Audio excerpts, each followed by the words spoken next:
The origins of this narrative stretch far back into the distant past, roughly 3 billion years ago. There existed a time when we drifted aimlessly, as minuscule atoms within what could be described as the Earth's primitive petri dish. Advancing ahead to nearly 6 million years ago, the earliest hominids members of the primate lineage that would eventually include humans began to appear. About 19 million years in the past, Homo erectus emerged as the first species to migrate beyond Africa, spreading into various regions across the globe. Compared to their earlier primate relatives, their brains had grown significantly larger. By approximately 400,000 years ago, evidence of Neanderthals surfaced. Their physiques had evolved to withstand the harsh, frigid climates of Europe and Western Asia, and their facial characteristics appeared strikingly human eventually. Our own species arrived the sole surviving branch of the Homo genus. Yet the question remains, through what processes did Homo sapiens ascend to worldwide dominance via civilization? Our journey begins in Mesopotamia, around 4000 BCE, in fertile terrain situated between the Tigris and Euphrates rivers, near the Sumerian city of Uruk. Rather than continuing the hunter-gatherer lifestyle practiced by their predecessors, the inhabitants of Uruk devised methods to cultivate and harvest cereal crops such as wheat and barley. Even so, transforming these grains into consumable food required immense effort. Initially, a tool known as the hand mill made up of 2 stones was employed. By grinding the grains between these stones, flour would be produced, collected, and preserved for later use. From this innovation, something monumental began to unfold. What started as a labor-intensive and intricate procedure marked the earliest instance of agriculture in human history. Dependence on hunting animals or foraging for berries gradually faded. Instead, through human innovation, a reliable food supply could now be produced. As a result, Uruk flourished, eventually supporting a population exceeding 50,000 people. However, this transformation also brought physical changes to humans. The average male height dropped significantly from about 5 feet 9 inches to roughly 5 feet 3 inches. Women experienced a similar decline, shrinking from around 5 feet 3 inches to approximately 5 feet. Rather than the physically robust and athletic beings of earlier times, humans became smaller, more sedentary farmers. Communities also became geographically fixed, fundamentally altering the essence of human existence. During the early 3000s BCE, legend tells that King Gilgamesh rose to power as a Sumerian ruler, yet by the close of that same millennium, the Sumerians were overthrown by the Akkadians.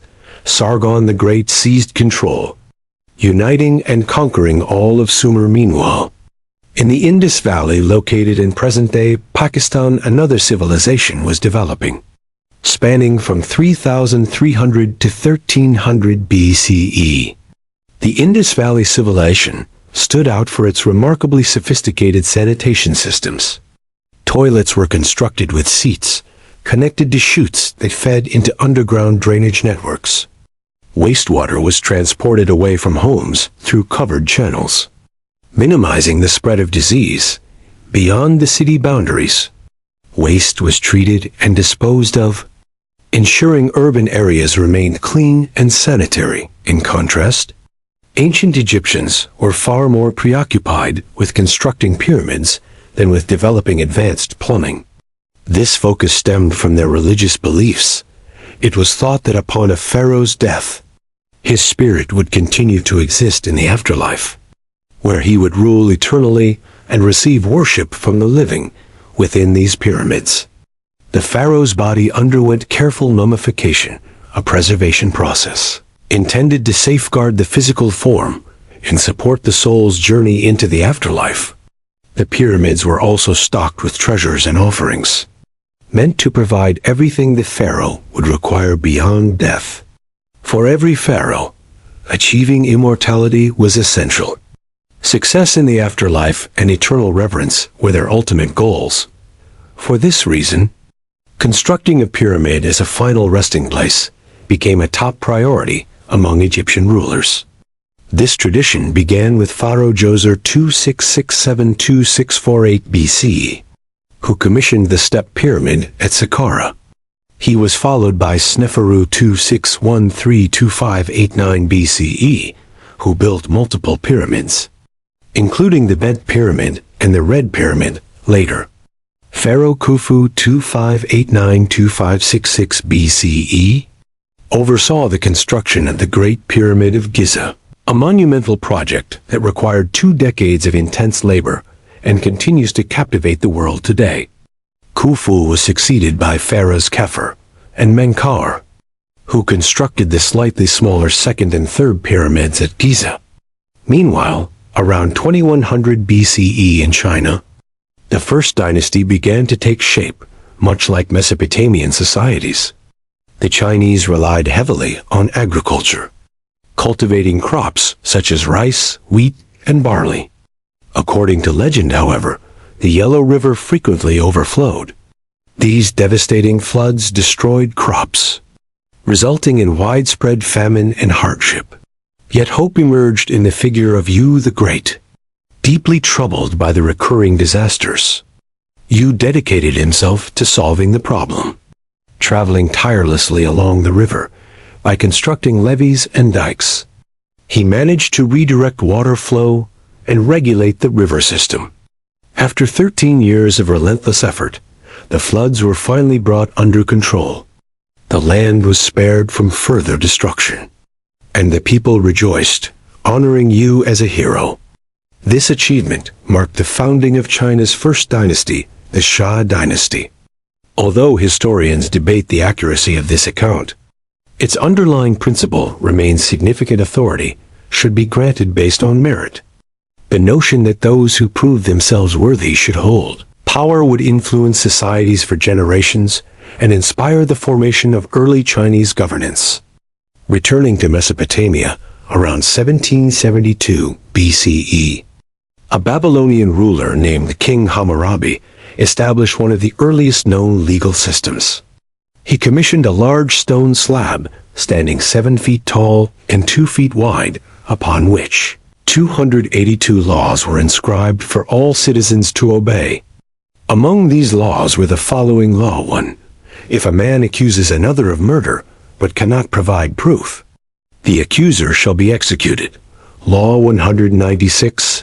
If a man destroys another man's eye, his own eye shall be destroyed. Law 197. If a man breaks another man's bone, his bone shall likewise be broken. Law 199. If a man destroys the eye of a slave or breaks a slave's bone, he must compensate the owner with half the slave's value. What King Hammurabi ultimately established, however, was a civilization structured around a codified legal framework. A rigid set of rules was introduced by him, dividing individuals into distinct social classes and assigning value accordingly, depending on one's position within the hierarchy. A person's worth was determined differently. In ancient Babylon, any notion of equality was entirely absent. Rather, it was openly acknowledged that the life of a noble carried greater value than that of a commoner, and in turn, a commoner's worth exceeded that of a slave. Throughout the course of history, this pattern has repeatedly resurfaced. Meanwhile, within the region known today as Turkey, a relatively obscure civilization rose to prominence, the Hittite Empire, under the dynamic leadership of Labarnas, who ruled from 1680 to 1650 BCE, possessing both skill and determination. Labarnas pursued a singular objective: to unify the scattered Hittite city-states under one centralized authority.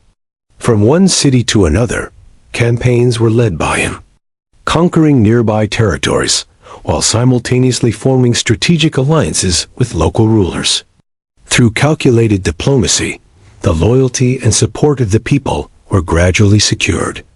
In time, control over all Hittite city-states was consolidated, and the empire was formally established. As a ruler, he was regarded as fair and just, earning admiration from his subjects. Under his governance, prosperity flourished, and territorial expansion brought the Hittites into close proximity with Egypt. At the same time, across the lands of modern Greece, numerous independent city-states began to arise throughout the European mainland. Between 1600 BCE and 1100 BCE, Mycenaean Greece developed as a society dominated by elite warriors, organized into a network of palace-centered states with strict political, social, and economic hierarchies. At the pinnacle of each structure stood a king, yet, unlike a unified empire, each city operated independently. A city-state, by definition, consisted of a single city, along with its surrounding lands, functioning as a sovereign entity. Cities such as Troy, Mycenae, and Pylos gradually expanded and gained influence during this era. The earliest known form of Greek writing, Linear B, also began to emerge. It represents the first recorded evidence of an Indo-European Greek language known today. Meanwhile, back in Egypt, a different kind of pyramid was being formed, a social hierarchy structured much like their monumental architecture. Similar to the Great Pyramid of Giza, the base was broad while the top narrowed significantly. At the lowest level were peasants and slaves, tasked with performing all forms of manual labor. The land was cultivated by them, and day after day, food for the entire civilization was produced through their efforts.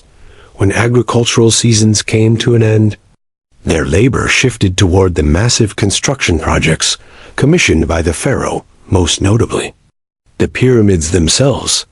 Just above them in status were the artisans. Stonemasons, plaster workers, and sculptors belonged to this group, crafting the intricate and lavish artworks for which Egypt remains renowned. Above the artisans stood the merchants. Their days were spent navigating the Nile, trading goods such as gold, papyrus, and linen with those who could afford them. Through trade, they earned respect and accumulated wealth. Next in the hierarchy were the scribes. These highly trained individuals attended specialized schools to master the complex system of Egyptian hieroglyphics. In practice, records of food supplies, taxation, and even the daily affairs of the pharaoh were maintained by them. Following the scribes came the soldiers, entrusted with the defense of the empire. Their lives were devoted to protecting the land or launching preemptive strikes when necessary. They were typically well provided for in terms of food and resources. Near the top were the bureaucrats. High-ranking officials, such as viziers, handled critical administrative responsibilities required to sustain the functioning of the state. Priests ensured that temples were maintained and that the gods received proper care. Nobles governed specific regions, maintaining order within their territories. At the very summit stood the pharaoh, the king and intermediary between the divine realm and humanity. Supreme authority was embodied by the pharaoh, to whom all were subordinate. Upon death, burial within a pyramid ensured that the pharaoh would continue to rule eternally over Egypt. The entirety of Egyptian society was organized to serve this central figure. Farmers provided taxes, artisans crafted goods, and merchants supplied essential resources. The pharaoh's actions and thoughts were documented by scribes, while soldiers secured his empire. Administrative duties beyond his direct reach were managed by bureaucrats. From his position at the top, communication with the gods was believed to be maintained by the pharaoh. Within this structured system, Pharaoh Ramesses II, 1279 to 1213 BCE, achieved remarkable accomplishments. Grand architectural projects such as Abu Simbel, the Ramesseum, and the Temple of Karnak were commissioned under his direction. Territorial expansion was also achieved. As lands previously lost were reclaimed, however, regions controlled by the Hittite Empire remained beyond his grasp during this time. The Hittite king Muwatalli, 1295 to 1272 BCE, was known for launching attacks against Egypt. Inspired by earlier ambitions of unification, he sought to extend Hittite dominance across the world. Eventually, Ramesses resolved to respond, having observed the failures of earlier pharaohs. He recognized that retaliation was necessary for Egypt's survival. The city of Kadesh became his target. With 4 divisions totaling 20,000 soldiers, Ramesses advanced in his chariot. Prepared for a decisive confrontation with Mu'attali, however, through espionage, the Hittites had already been alerted to the approaching Egyptian forces. With 40,000 troops, the city was reinforced, setting the stage for an imminent battle in an attempt to lure his opponent. Ramesses divided his forces, a decision that proved disastrous. By splitting his army, he left himself vulnerable, forfeiting any strategic advantage and granting Mu'attali an opportunity to strike. Historians suggest that the Hittites could have emerged from Kadesh, trapping Ramesses' forces near the river and securing victory. Yet for reasons unknown, this opportunity was not taken. As a result, the Battle of Kadesh concluded without a decisive winner, a stalemate. In the aftermath, both sides came to the realization that continued conflict was futile, and peaceful coexistence was preferable. Following Mu'attali's death, Hattusili III ascended the Hittite throne. Through diplomatic communication, a historic agreement was reached in 1258 BCE. Ramesses and Hattusili formalized what became the first recorded peace treaty. Part of the treaty declared Ramesses, the great king of Egypt, shall never wage war against the land of Hatti to seize its territory. Likewise, Hattusili, the great king of Hatti, shall never attack Egypt to claim its lands afterward. Relations between the former enemies shifted toward cooperation and friendship. The Hittites, experts in metallurgy, shared their knowledge, enabling Egyptians to produce more advanced tools and weaponry. In return, Egyptian expertise in agriculture was passed on to the Hittites. Mutually beneficial trade strengthened both civilizations, leading to prosperity on both sides. Thus, peace demonstrated its power to foster growth and success. This agreement remained intact until around 1200 BCE, when the Hittite Empire ultimately collapsed due to relentless invasions by the Sea Peoples. As a result, the Hittite Empire was ultimately consigned to the pages of history. Meanwhile, on a distant continent, the earliest civilization in the Americas began to take shape in what is now modern-day Mexico. From 1200 BCE to 400 BCE, the Olmec civilization emerged, widely regarded as the foundational mother culture of later Native American societies. Unfortunately, only limited knowledge about them has survived. This lack of understanding largely stems from their use of a hieroglyphic writing system that historians have yet to decipher. Among the few artifacts that remain are 17 enormous carved stone heads. Within Mesoamerican belief systems, it was thought that a person's head alone could embody their emotions, memories, and even their soul.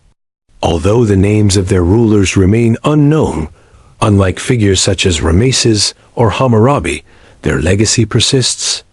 Through the gaze of these stone heads, their presence can still be felt.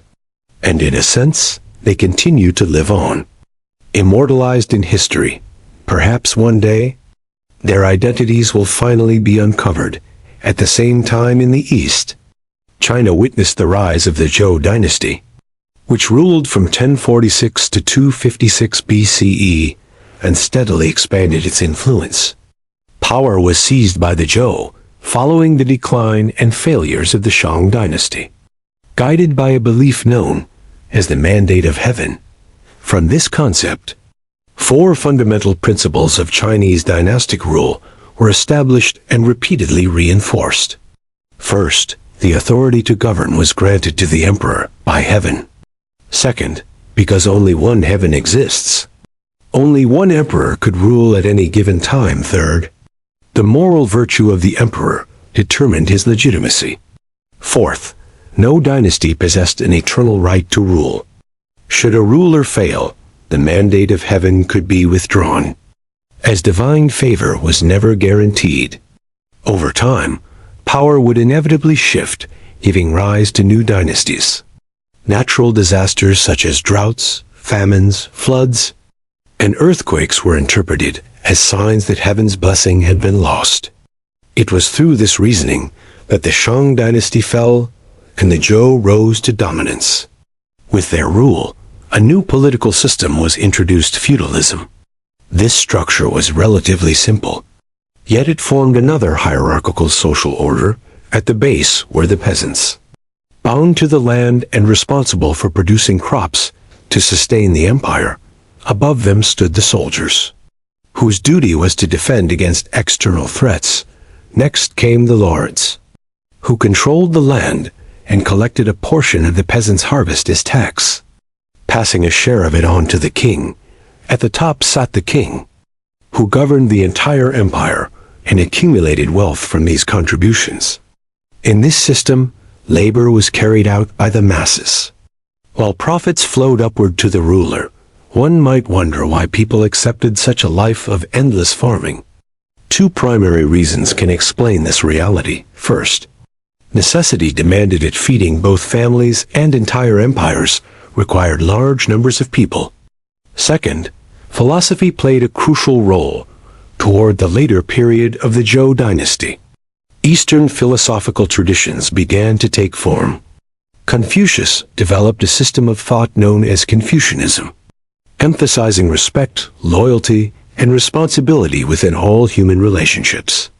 At the heart of Confucian teachings lies the concept of li, often interpreted as rituals, customs, or proper conduct.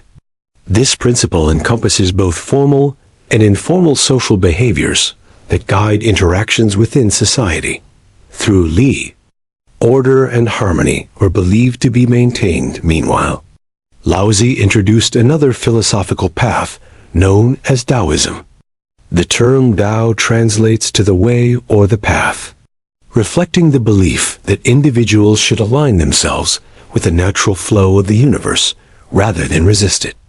According to Taoist thought, one should strive to live peacefully, focusing inward rather than worrying about forces beyond personal control. In essence, attention should remain on one's own life, such as tending to the land while letting external concerns pass by. A well-known idea associated with Taoism is the concept of yin and yang, symbolizing complementary and interconnected forces like light and darkness, heat and cold, or masculinity and femininity. By maintaining balance between these opposing elements, harmony and fulfillment could be achieved. For many ancient Chinese farmers, both Confucianism and Taoism provided a sense of purpose and stability in daily life. As time moved forward, the city-states of ancient Greece continued to expand in size and influence. Around 800 BCE, the Greeks came to realize that their land was largely infertile. As a result, essential grains had to be imported from elsewhere. This necessity drove Greek states to establish colonies across distant regions. At its peak, the city-state of Miletus maintained more than 90 colonies throughout Europe, supplying food back to Greece. Greek expansion reached as far as modern-day Marseille in France and Rostov-on-Don in Russia. Among these growing city-states was Rome. According to legend, twin brothers Romulus and Remus were abandoned at birth and set adrift in the Tiber River. As fate would have it, a she-wolf discovered the infants and nurtured them back to health. When they reached adulthood, the brothers set out to establish a city at the site of their rescue. Conflict soon arose, however, as both desired to name the city after themselves. After a fierce struggle, Romulus ultimately killed Remus and founded Rome in 753 BCE. While Greek states were busy expanding their colonies, a powerful figure emerged in Persia: Cyrus the Great.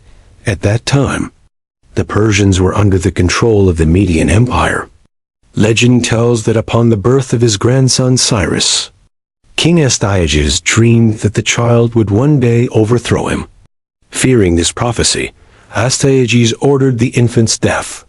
However, instead of carrying out the command, his advisor entrusted the baby to a shepherd, who raised him in secret. Cyrus' troubles did not end there. At the age of 10, he was discovered by Astyages, who still feared the prophecy, although execution was considered. Cyrus was ultimately spared a decision that would prove disastrous.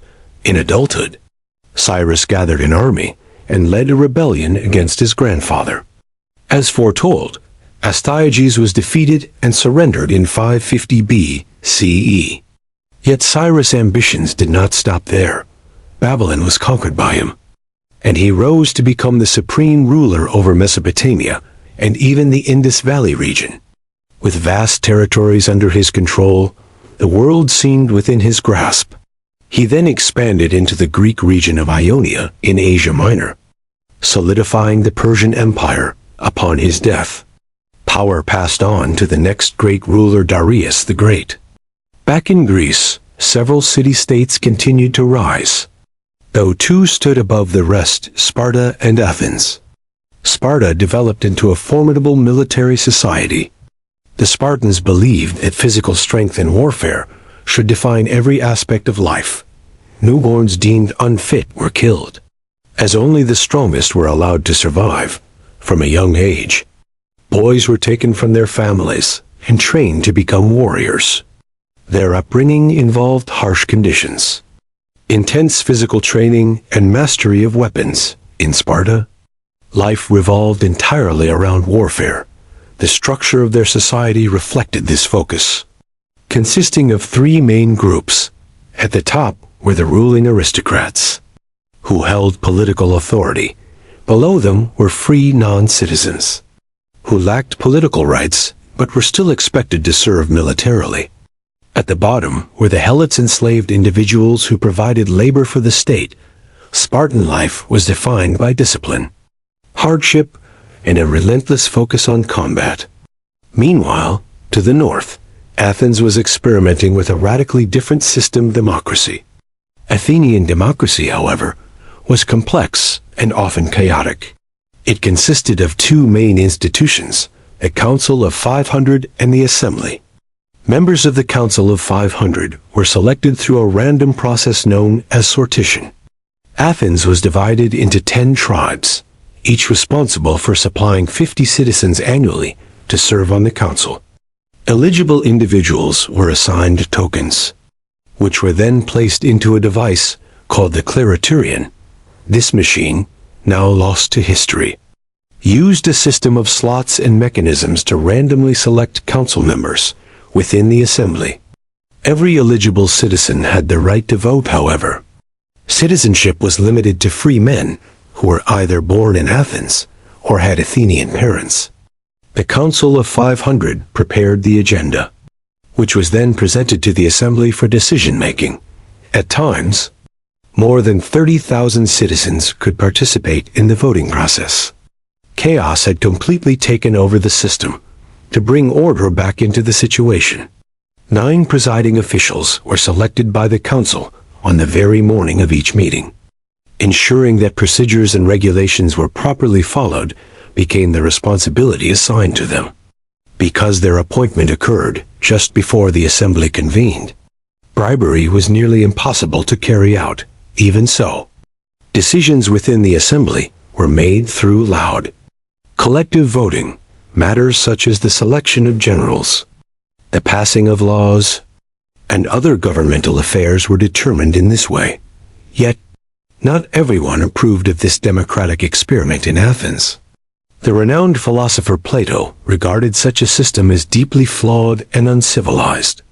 In Book 6 of the Republic, he argued that a true navigator must understand the seasons, the skies, the stars, the winds, and every relevant discipline necessary to steer a ship effectively.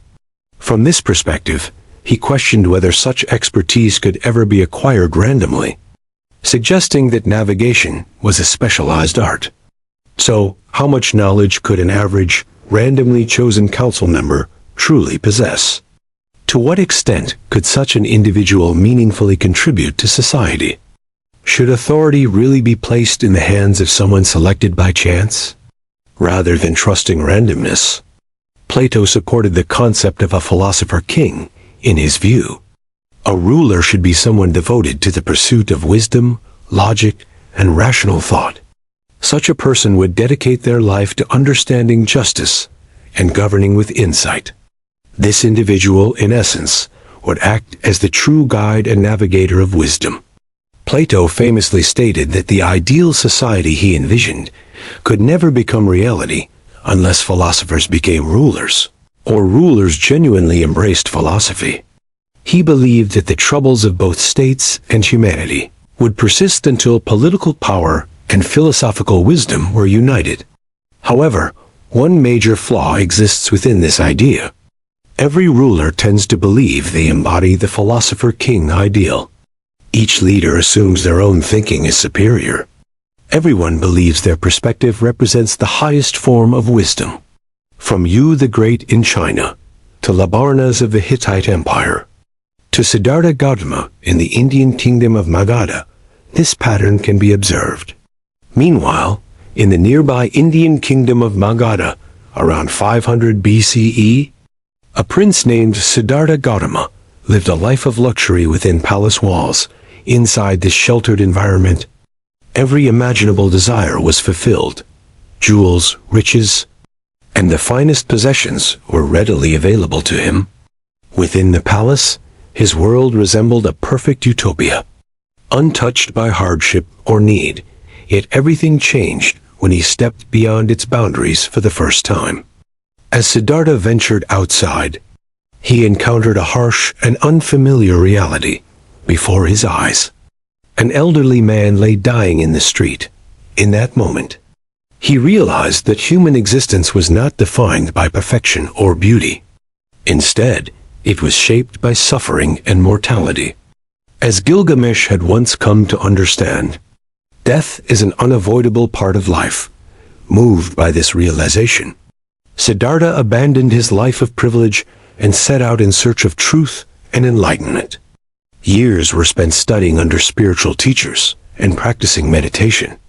As he sought answers to life's deepest questions, after 6 years of relentless searching, he finally sat beneath a fig tree and meditated until enlightenment was attained. Enlightenment represents a state of profound inner peace, where the ego is transcended and a connection to a universal consciousness is achieved. Rather than being a fixed destination, it is understood as an ongoing journey of growth and transformation. It was beneath that tree that Siddhartha became known as the Buddha, the Awakened One. For the remainder of his life, he traveled extensively, sharing his insights and guiding others toward enlightenment. Meanwhile, Darius sought to continue his father's ambitions and expand Persian dominance across the world. After consolidating control over Ionia, Persia turned its attention toward Greece. In 490 BCE, Darius led an army of 20,000 soldiers to Marathon, located 262 miles from Athens. Despite being heavily outnumbered, the Athenians mustered only 10,000 troops in response. As Persian forces attempted to reorganize, Greek hoplites launched a powerful assault. By overwhelming the Persian flanks and then advancing toward the center, they shattered the enemy formation. What remained of the Persian army retreated in disarray, fleeing back to their ships. According to early accounts, around 6,400 Persian soldiers perished, while Athenian losses were limited to just 192. Following this victory, a messenger named Phidippides ran the entire distance from Marathon to Athens. Upon arrival, he announced the triumph over the Persian Empire, sparking immense celebration throughout the city. This legendary run later became immortalized as the first marathon. However, Persia's ambitions had not been extinguished. After the mysterious death of Darius I, his son Xerxes I assumed the throne. Determined to fulfill his predecessor's goals, Xerxes prepared for a massive invasion. In 480 BCE, He assembled an army exceeding 100,000 soldiers. Intent on conquering Greece, at the narrow pass of Thermopylae, King Leonidas of Sparta positioned his force of 7,000 warriors to defend against the advancing Persians. Recognizing the disadvantage, Leonidas devised a bold strategy. Instead of waiting passively, he ordered a surprise attack on the Persian camp. Caught off guard, Persian forces were thrown into confusion. Despite this initial success, the Greeks were eventually surrounded and overwhelmed.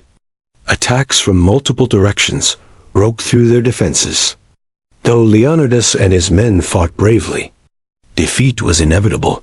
Next came the naval battle of Salamis, where the course of the war could be altered. Facing 500 Persian ships with only 300 of their own, the Greek position appeared hopeless. Yet, under the leadership of Themistocles, a clever strategy was executed. The Persian fleet was lured into the narrow straits of Salamis, where maneuverability was limited. In the confined waters, Greek forces struck decisively, leaving the Persians unable to retreat. After a fierce naval confrontation, victory was secured for Greece. Although weakened, Persia had not abandoned its objective of conquering the Greek world. Xerxes returned to Persia, leaving General Mardonius in command of the remaining forces. As diplomacy failed, conflict resumed once again. When Persian troops advanced toward Plataea, the Greek city-states recognized the need for unity. 30 Greek states joined forces, assembling an army of 110,000 hoplites. Their mission was clear: defeat Persia once and for all. Despite facing an estimated Persian force of 150,000 soldiers, the Greeks stood their ground. The battle that followed was intense and fiercely contested. Through disciplined combat, Greek hoplites proved highly effective against Persian infantry and archers. Terrain was also used strategically, as fighting on elevated ground helped neutralize Persia's numerical advantage. Ultimately, the Greek forces emerged victorious. Heavy casualties were suffered by the Persians, and General Mardonius was killed during the conflict. The Battle of Plataea brought an end to the Greco-Persian Wars and eliminated the Persian threat to Greece. With war behind them, ancient Greece entered a remarkable period of prosperity. A golden age of culture and innovation began to flourish. Freed from constant conflict, Athens embarked on ambitious architectural projects, including the construction of the Parthenon, perched atop the Acropolis. This grand structure symbolized the wealth and cultural achievement of the city. Even today, the Parthenon remains visible across Athens, standing as a testament to its legacy during this era. Theater also experienced significant growth. The state sponsored leading poets to produce works for the city Dionysia festival. This celebration honored Dionysus, the Greek god of theater and fertility. From this tradition emerged renowned playwrights such as Sophocles, Aeschylus, and Aristophanes. As time passed, the desire for power intensified among the city-states. Athens began forming the Delian League, drawing other states into its sphere of influence. At the same time that Sparta was drawing neighboring city-states into what became known as the Peloponnesian Alliance, control over the city of Corcyra was being contested by both Sparta and Athens. Because of this rivalry, the Greek peninsula was plunged into war in 434 BCE. Naval conflicts soon erupted, including battles such as Sybota and Pylos. By 421 BCE, a temporary peace agreement was reached.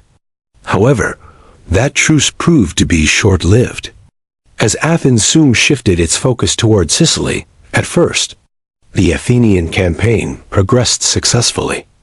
Alliances were formed with multiple Sicilian cities, and several smaller engagements were won against opposing forces.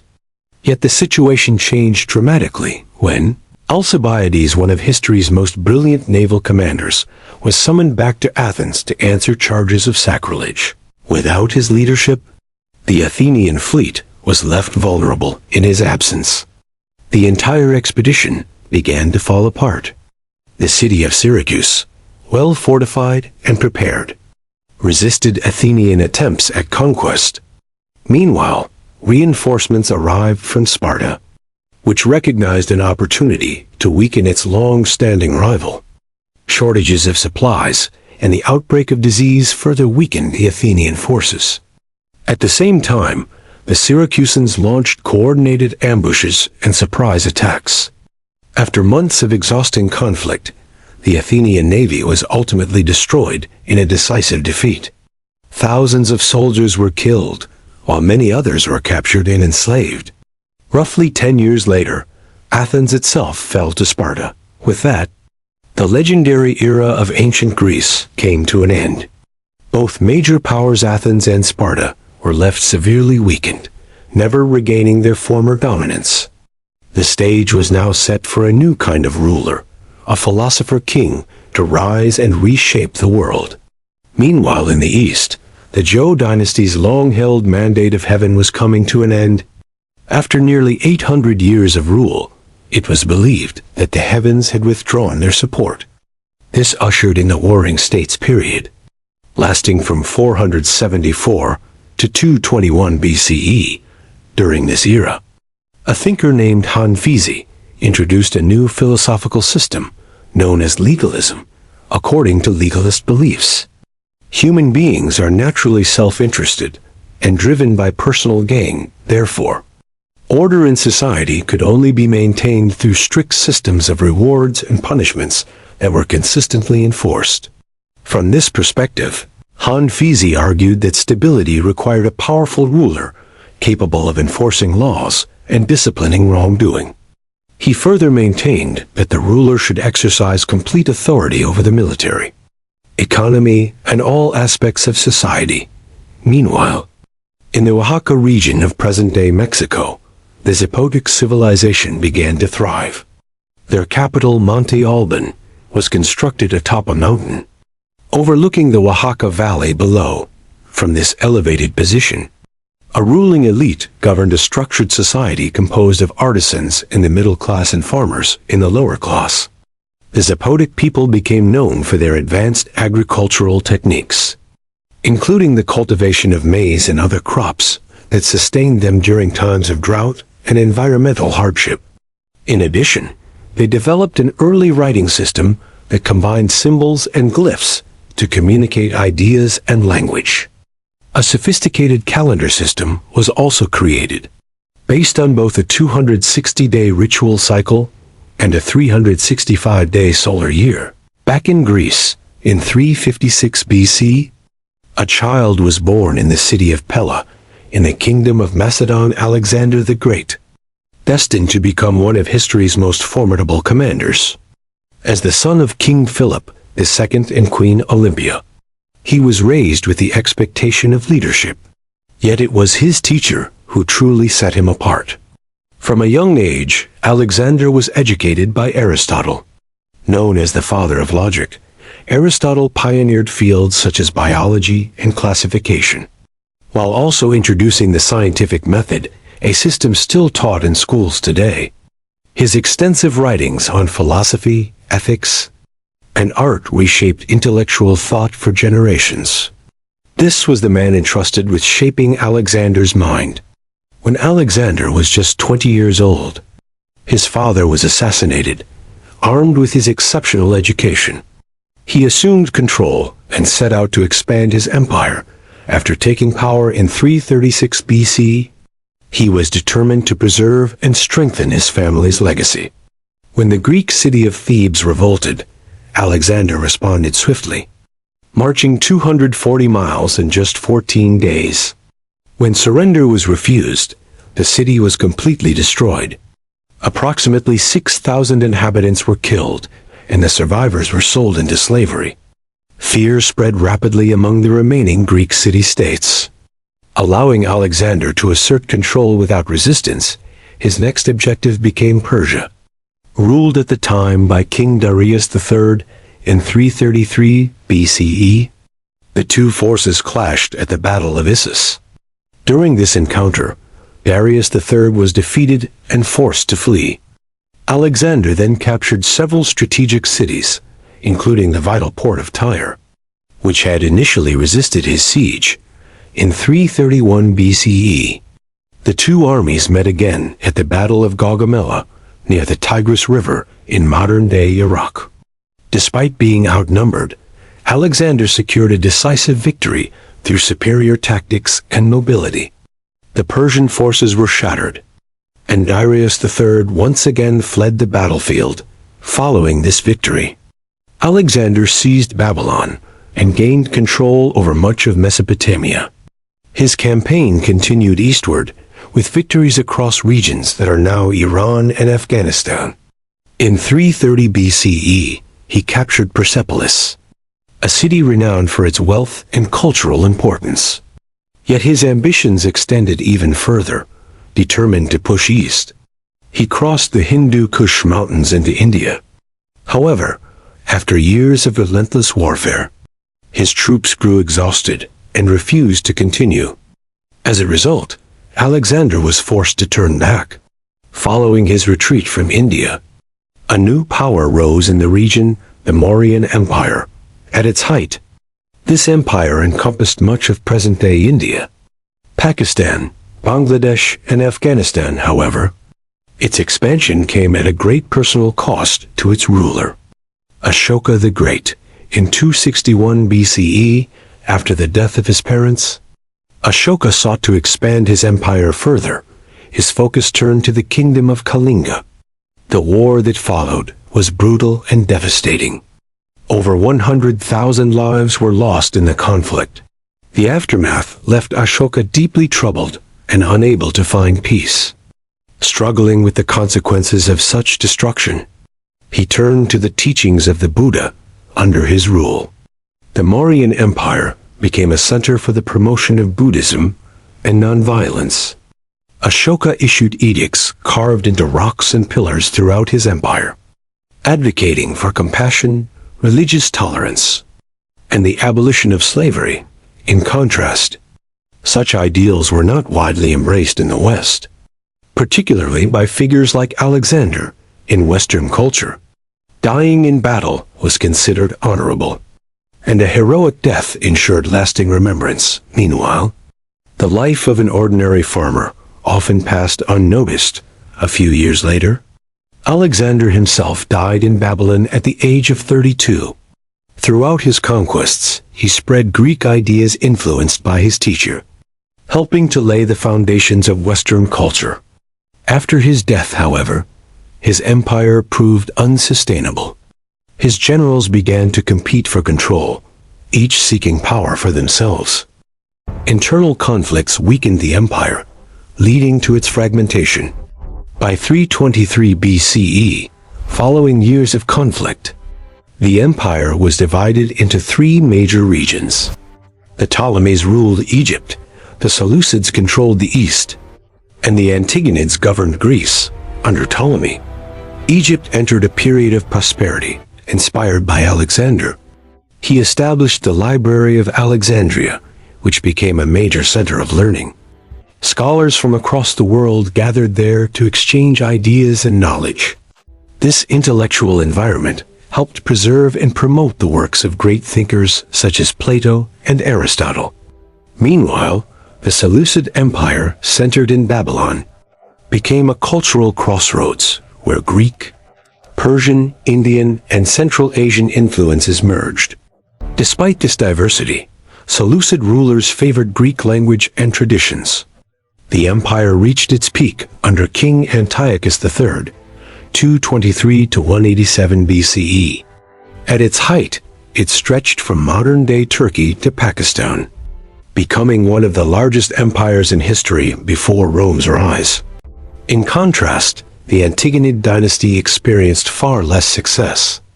By the time Antigonus I ruled, Greece had already declined significantly. The golden age of Greek dominance had passed.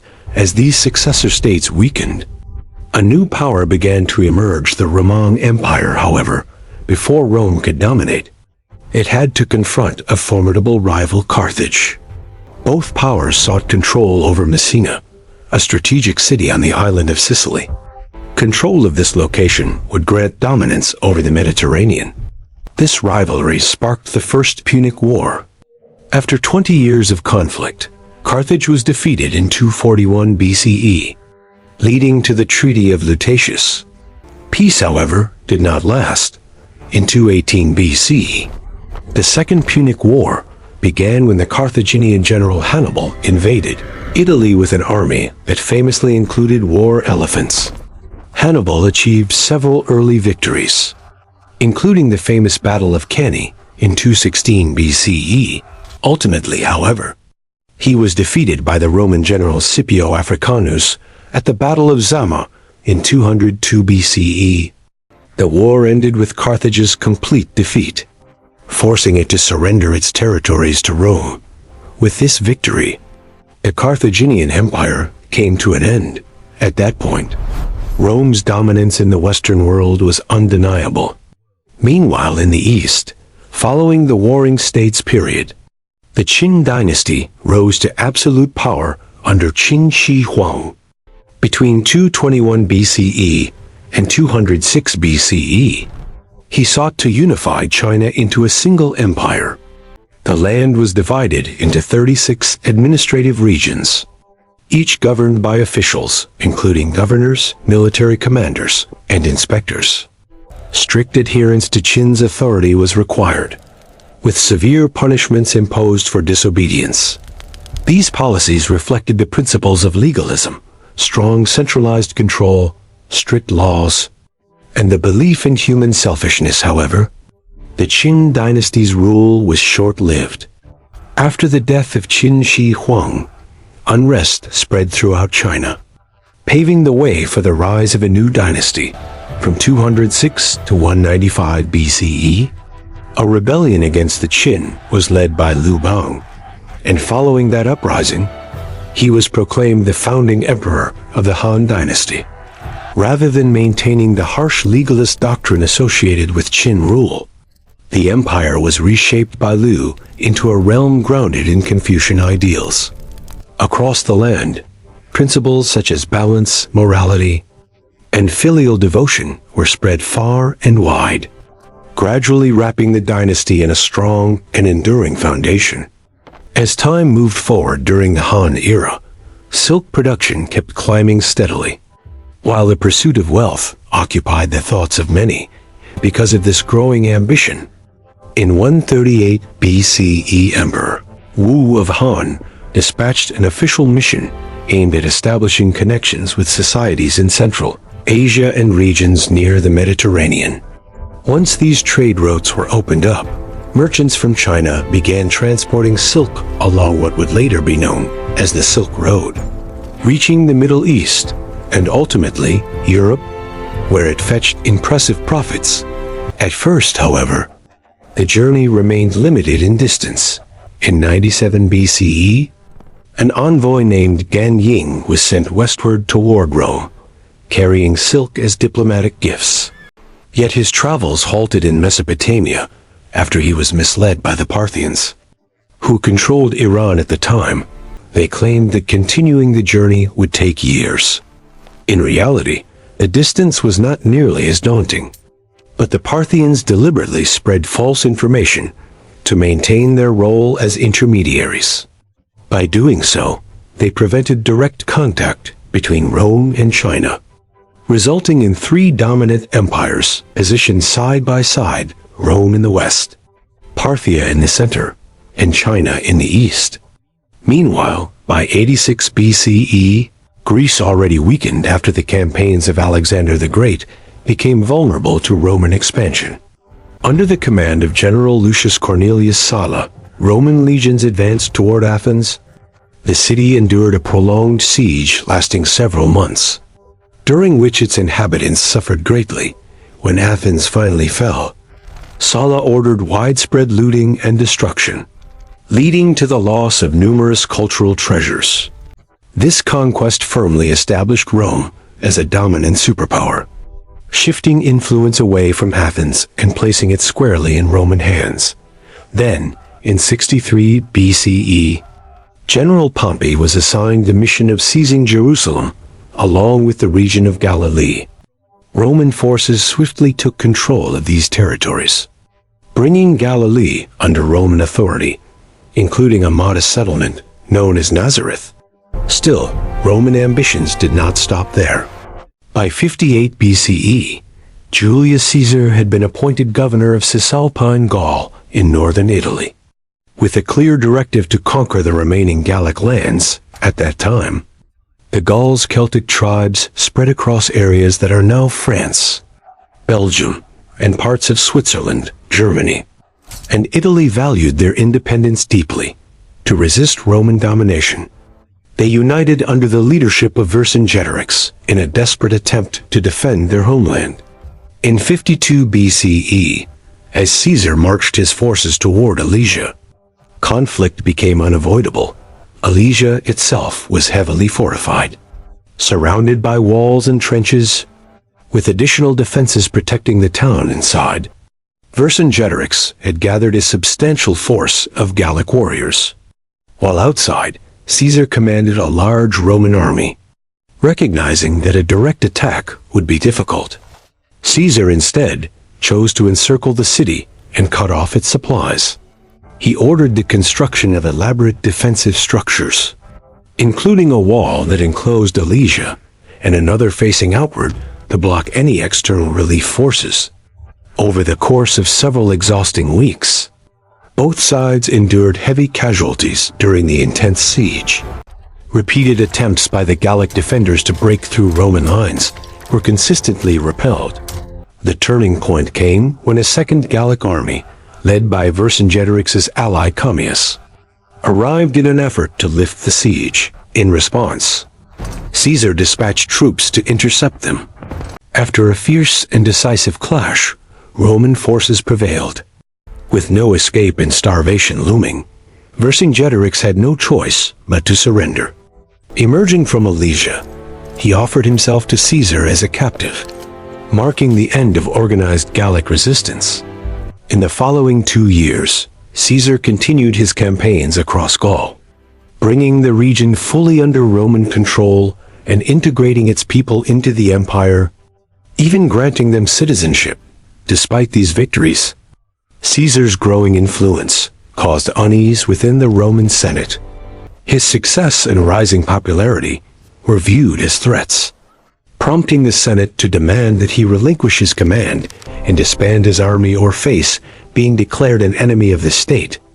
This ultimatum forced Caesar into a critical decision: obey the Senate's authority or defy it and risk plunging Rome into civil war.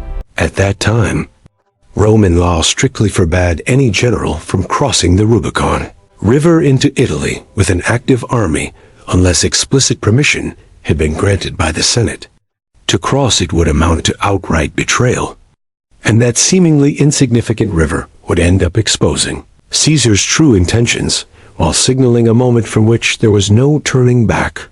With Caesar and his legions stepping over the Rubicon, the outbreak of civil war became unavoidable. Through the clashes at Corfinium and later at Pharsalus, the Senate came to recognize just how formidable an opponent Caesar truly was. In response, Gnaeus Pompey, who happened to be Caesar's own son-in-law, was chosen by the Senate to command Roman forces against him. Both sides fully understood how critical Spain was, since it served as a vital bridge linking Italy with the broader European territories. Eventually, near Ilerda in northeastern Spain, the two forces met in battle. Although Caesar's troops were heavily outnumbered, their advantage lay in discipline, strategy, and superior training, which he skillfully leveraged to tilt the situation in his favor. After days of relentless and brutal fighting, victory was secured by Caesar, forcing Pompey's army into retreat and effectively establishing Caesar as Rome's new dominant figure. Upon his return to Rome, chants of "Hail Caesar" echoed through the streets as crowds celebrated his triumph. It was then decided by the people that he would hold the position of dictator for life. Without delay, a wide range of reforms and initiatives were introduced by Caesar. all aimed at enhancing the daily lives of ordinary Romans while also reinforcing centralized authority. Projects involving infrastructure, such as the building of roads, bridges, and aqueducts were launched under his direction, allowing improved connectivity across the city and boosting both trade and economic activity. At the same time, sweeping political and social changes were implemented, including the extension of citizenship to numerous inhabitants of the empire, along with the establishment of new legal systems rooted in Roman traditions. The spread of Latin language and Roman culture was actively promoted throughout the empire, and the Julian calendar was introduced, forming the foundation for the calendar system still used today. Yet despite these achievements, Caesar's time in power was cut short. In 44 BCE, just 2 years later, he was assassinated, stabbed to death by senators Cassius and Brutus, who had once been loyal to him. Following his death, chaos gripped the Roman world. Without a clear leader, competing factions struggled for control, plunging the state into disorder. At this point, Octavian Caesar's 18-year-old son arrived in Rome, determined to claim his inheritance and secure his political standing. Soon after, an alliance was formed between Octavian and Mark Antony, a trusted lieutenant of Caesar. Together, they confronted and defeated Caesar's assassins at the Battle of Philippi in 42 BCE. However, this partnership did not last, as rivalry quickly developed between the two men, each seeking dominance over Rome. By 31 BCE, their conflict reached a decisive moment during the naval Battle of Actium, where Octavian ultimately achieved a clear and decisive victory. Antony fled to Egypt alongside Cleopatra, his lover, and the following year, both ended their lives by suicide, with Antony removed from power. Rome fell firmly under Octavian's control, making him the uncontested ruler. In 27 BCE, he was granted the title Augustus, marking the beginning of his reign as the first Roman emperor. During the era of Augustus, in the Roman-controlled town of Bethlehem, a figure was born who would go on to transform the course of history: Jesus Christ. As recorded in the Gospel of Luke, in those days, a decree was issued by Caesar Augustus that all the world should be registered. This was the first registration, when Quirinius was governing Syria, and everyone went to be registered, each to his own town, within Roman society. This census played a crucial role, as population counts across different regions were established through it, allowing authorities to impose taxes on citizens more effectively. Because of this legal requirement, Mary, who was heavily pregnant, and her betrothed, Joseph, were compelled to undertake a 90-mile journey on foot from Nazareth to Bethlehem. Upon reaching Bethlehem, they discovered that many others, descendants of King David and followers of the Jewish faith, had also arrived for the same purpose. With no available space in the inn, shelter had to be sought elsewhere, and so they found refuge in a stable. It was there that Jesus was born. Later, he came to be recognized as the King of the Jews. After the census was completed and Jesus had been born, Mary and Joseph made their way back to Nazareth, accompanied by their remarkable child. As time passed, stories about Jesus began to spread widely. An increasing number of people came to believe in him, worshiping him as the Messiah. Claims were made that he could perform miracles, catching vast quantities of fish, restoring sight to the blind, and even being the Son of God. Motivated by these beliefs, his followers, especially his disciples, began documenting his life and teachings. 4 of his closest followers, Matthew, Mark, Luke, and John, recorded key accounts that became known as the Gospels. Each Gospel recounts much of the same story, the life and journey of Jesus Christ. Through these narratives, the story of a child born in a humble stable went on to transform the course of history. Although many revered Jesus, others perceived him as a potential threat. Following Augustus, Emperor Tiberius ruled from 14 AD to 37 AD. He became known for maintaining a network of informants called delators, who were rewarded for reporting suspected traitors and criminals. Those accused through these reports often faced trials for treason, which frequently resulted in execution or forced suicide.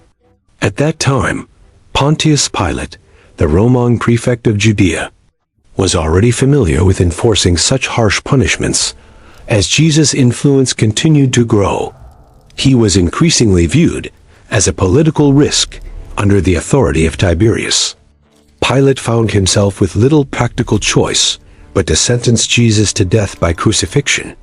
Roman law was clear: obedience to the emperor's will was mandatory, and defiance would lead to death, as Jesus was crucified. The foundation of a new religion, Christianity, was laid. Initially, Christianity existed as a small sect within Judaism. Yet over time, its expansion would prove extraordinary. Paul of Tarsus played a key role in spreading the teachings of Jesus across the known world, traveling through regions such as Greece, Turkey, and Syria.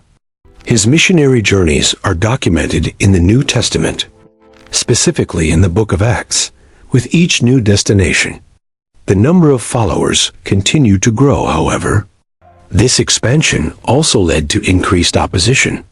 Tensions between monotheistic and polytheistic beliefs began to intensify.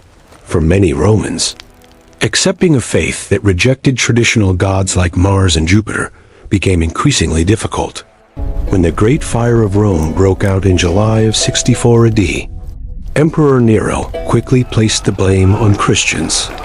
This devastating fire destroyed approximately 2/3 of the city to fund reconstruction efforts.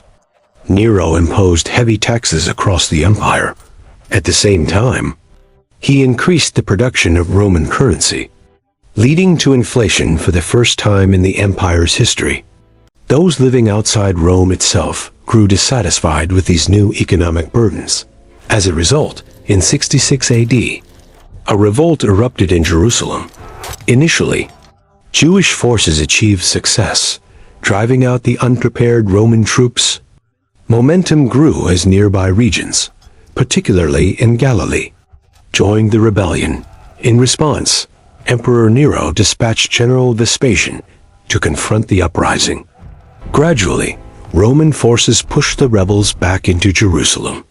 By 69 AD, Vespasian had been declared emperor. Around the time of Passover in 70 AD, Roman forces laid siege to Jerusalem, cutting off supplies of food and water within the city walls. Internal conflicts among the Jewish population weakened their defenses. By August, Roman troops breached the city, resulting in widespread destruction and loss of life, including the devastation of sacred sites, with the Jewish resistance crushed. Polytheistic traditions continued to dominate later. Under Emperor Trajan, 98 to 117 AD, the Roman Empire reached its greatest territorial extent. Its influence stretched from modern-day Britain to the Persian Gulf. Roman authority extended across vast regions of the known world. However, the Americas remained beyond their awareness, as Romans had no knowledge of their existence. Meanwhile, in the Americas, civilizations were developing independently. Along the Andes in present-day Peru and Chile, the Mocha civilization constructed impressive structures such as the Huaca del Sol and Huaca de la Luna, large pyramids that served as religious centers. They also developed advanced agricultural methods, including the use of bird droppings as fertilizer. Their centralized system of governance ensured that each individual understood their role within society. Further south, the Nazca civilization emerged. Surrounded by mystery, they created vast geoglyphs, large-scale designs etched into the desert surface, depicting geometric patterns, animals, and human-like figures. By removing the dark, iron-rich stones that covered the desert floor, these figures became visible, forming what are now known as the Nazca lines. The purpose of these designs remains unknown, and continues to inspire speculation and debate. Around 100 AD, the Zapotic civilization established its capital at Monte Alban. This city stands as one of the earliest examples of urban planning in the Americas. Designed with a grid layout, it featured main roads, smaller streets, plazas, and public buildings. Different districts were designated for residential, administrative, and religious purposes. Monte Alban remained in use for nearly 1,000 years. Back in Rome, following the end of Trajan's reign in 117 AD, a new emperor took power, Hadrian. He faced the immense challenge of maintaining control over the vast Roman Empire. One of his first concerns arose in Roman Britain, where unrest was growing among the local population, much like earlier rebellions in Judea. Resistance to Roman rule was increasing. To address this threat, Hadrian ordered the construction of a massive defensive structure, Hadrian's Wall. Stretching nearly coast to coast, it served as a reminder of Roman authority and a barrier against rebellion. While stability was maintained in Britain, unrest continued elsewhere, in Galilee. A major uprising was led by Simon Bar Kokhba, as Jewish forces once again sought independence from Roman rule. At the same time, Rome began constructing a new city, Aelia Capitolina, on the ruins of Jerusalem. This new settlement included temples dedicated to Roman gods, such as Jupiter, reinforcing the dominance of polytheistic traditions. By the year 132, the title of Nasi, effectively, the head of state, had been assumed by Bar Kokhba. To many among the Jewish population, he was seen as the long-awaited Messiah, destined to liberate them and restore their sovereignty. With force and determination, Kokhba's fighters launched an assault on Aelia Capitolina, nearly eliminating the Roman garrison stationed there. However, such defiance was not tolerated by Emperor Hadrian. In response, a massive force of 120,000 Roman soldiers was dispatched to Judea, with orders to crush the rebellion and subdue the population. As recorded by Cassius Dio in the History of Rome, 50 of their most significant strongholds and 985 of their most renowned villages were destroyed. 580,000 men were killed in various engagements, while countless others perished due to famine, disease, and fire. Thus, nearly all of Judea was left desolate through these actions. Rome demonstrated unmistakably that its power was not to be challenged. In contrast, developments in China followed a very different path. There, the spread of Buddhism, combined with the established traditions of Confucianism and Taoism, contributed to the strengthening of the dynasty together. These three philosophical systems fostered unity and stability within the Han Empire. Meanwhile, in the Americas, Mayan architects were actively constructing temples across the northern Petén region. These structures were characterized by their broad, low profiles, wide staircases, and massive stucco masks flanking their facades. The masks, crafted from plaster and processed limestone, were designed with intricate detail. Through these artistic creations, the Maya sought to embody the faces of deities, capturing their essence and making them accessible to the people. One such example is the temple known as E7, interestingly named by historians in a manner resembling military designations. This pyramid features 16 stucco masks, each offering a symbolic gateway into the spiritual world of ancient gods. In the Middle East, a new power was rising, one that claimed ties to the past. A man named Ardashir asserted that his lineage could be traced back to Cyrus the Great. On this basis, he declared himself the rightful ruler of Persia. Rejecting the legitimacy of the Parthian regime, through strategic leadership, Ardashir unified the various Persian tribes in 224 AD. He confronted the Parthian king Artabanus V in the decisive Battle of Hormozgan. The Sasanian forces, renowned for their cavalry, defeated the Parthians and captured their king. Following this victory, Ardashir proclaimed himself ruler and founded the Sasanian Empire. A centralized government was quickly established, and a new capital was constructed at Ctesiphon along the Tigris River. Zoroastrianism, which had declined under Parthian rule, was reinstated as the state religion. At the same time, a formidable military was developed, relying heavily on skilled cavalry and archers. Territorial expansion soon followed, as neighboring regions were brought under control. Just as the Parthians declined, the Han dynasty in China also began to weaken. Its collapse was driven by a combination of political instability, economic difficulties, external invasions, internal uprisings, and struggles for power. As central authority deteriorated, regional warlords seized control of various areas. Attempts by the government to resolve economic issues proved ineffective. Ongoing threats and rebellions further destabilized the empire. Eventually, a warlord named Cao Pi declared himself emperor, founding the Wei dynasty and officially bringing the Han era to an end. Back in Rome, Emperor Diocletian, 284 to 305 AD, faced a major challenge. The empire had grown too vast to govern effectively as a single unit. To address this, he introduced the system known as the Tetrarchy, dividing the empire into 4 regions. Each region was placed under the authority of its own emperor. Within this structure, 2 rulers held the title of Augustus, while 2 others served as Caesars. Diocletian appointed Maximian as his co-Augustus, while Galerius and Constantius were designated as Caesars. However, rather than stabilizing the empire, this arrangement led to disorder and rivalry. Ambition and competition for power emerged among the rulers. The situation reached a critical point in 305 AD, when both Diocletian and Maximian abdicated. Then, in 306 AD, the death of Constantius further destabilized the system. With 3 of the original leaders gone, a power vacuum was created. Constantine the Great was then proclaimed by his father's army as both Augustus and Caesar simultaneously.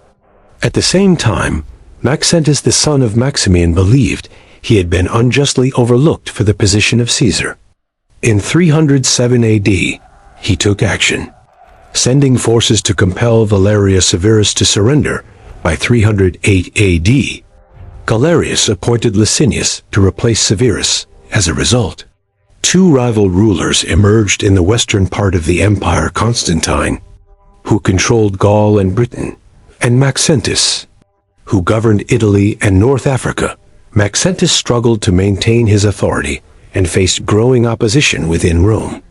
In an effort to strengthen his position, he ordered the construction of a bridge over the Tiber River, the Milvian Bridge. Seeing Maxentius as a threat, Constantine advanced toward Rome to confront him.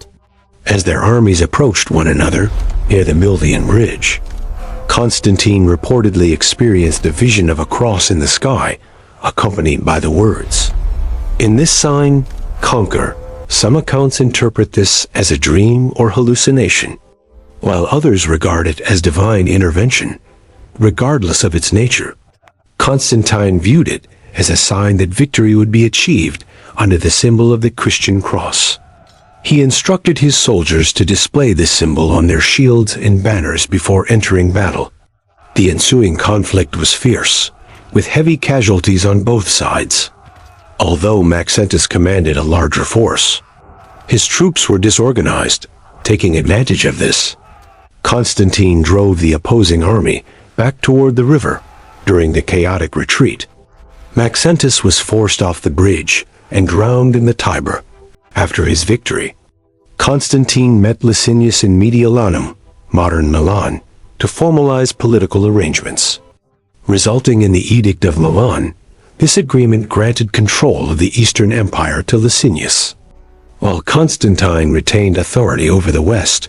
More significantly, it established religious tolerance for Christians and restored confiscated property. Despite this agreement, tensions between the 2 rulers persisted.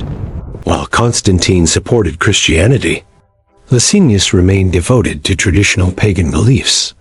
Their rivalry escalated into open conflict in 324 AD. Their forces clashed near the city of Chrysopolis. Constantine's military strength proved decisive, forcing the Eastern army toward the sea, where many were killed or captured.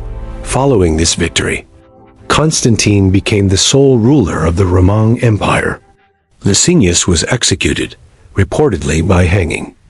To commemorate his triumph, Constantine renamed Byzantium as Constantinople, establishing it as the new Eastern capital.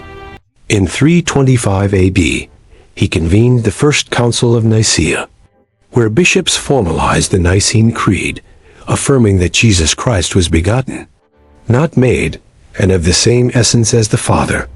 Constantine himself was baptized as a Christian shortly before his death in 337 AD.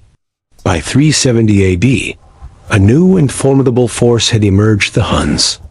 This nomadic warrior society was known for its exceptional combat skills. Legends claim that children were trained in horsemanship from the age of 3 and were hardened through harsh practices, including being cut to build endurance. These warriors were not easily challenged. When they crossed the Volga River in 370 AD, their campaigns of destruction began. The Alans were quickly defeated within 2 years. The Ostrogoths, an Eastern Germanic tribe, were also attacked.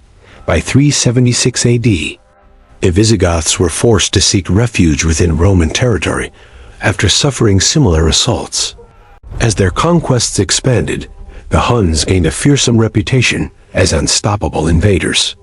By 395 AD, they began raiding Roman lands, and some Christians believed them to be agents of destruction sent from hell. Their advance was facilitated by the death of Emperor Theodosius the Great. During his reign, he had successfully held back both the Goths and the Huns. However, upon his death, he chose to divide the empire between his 2 sons Arcadius in the east and Honorius in the west, following earlier models of governance. This division marked the end of a unified Roman Empire. With Honorius ruling the western half, ineffective leadership left the region vulnerable, making it an easy target for external threats. Seeking a new homeland, the Visigoths set their sights on Rome. Throughout the early 410s, a series of Roman cities were plundered by them as they moved across the region. Then, on August 24, 410, Rome itself was captured and looted by the Visigoths, marking a historic turning point. For the first time in nearly 8 centuries, the city of Rome fell under the control of a foreign force. Despite this victory, long-term control of Rome could not be maintained by the Visigoths. Instead, their campaigns of destruction continued across Roman lands until, in 418, they established their own kingdom in what is now Spain. Conditions in the Eastern Roman Empire were not significantly more stable. During this time, Attila the Hun was rising to prominence, earning the fearsome title Scourge of God due to his ruthless methods. After an unsuccessful attempt at peace in 441, Attila led his forces to the Balkans and along the Danube frontier.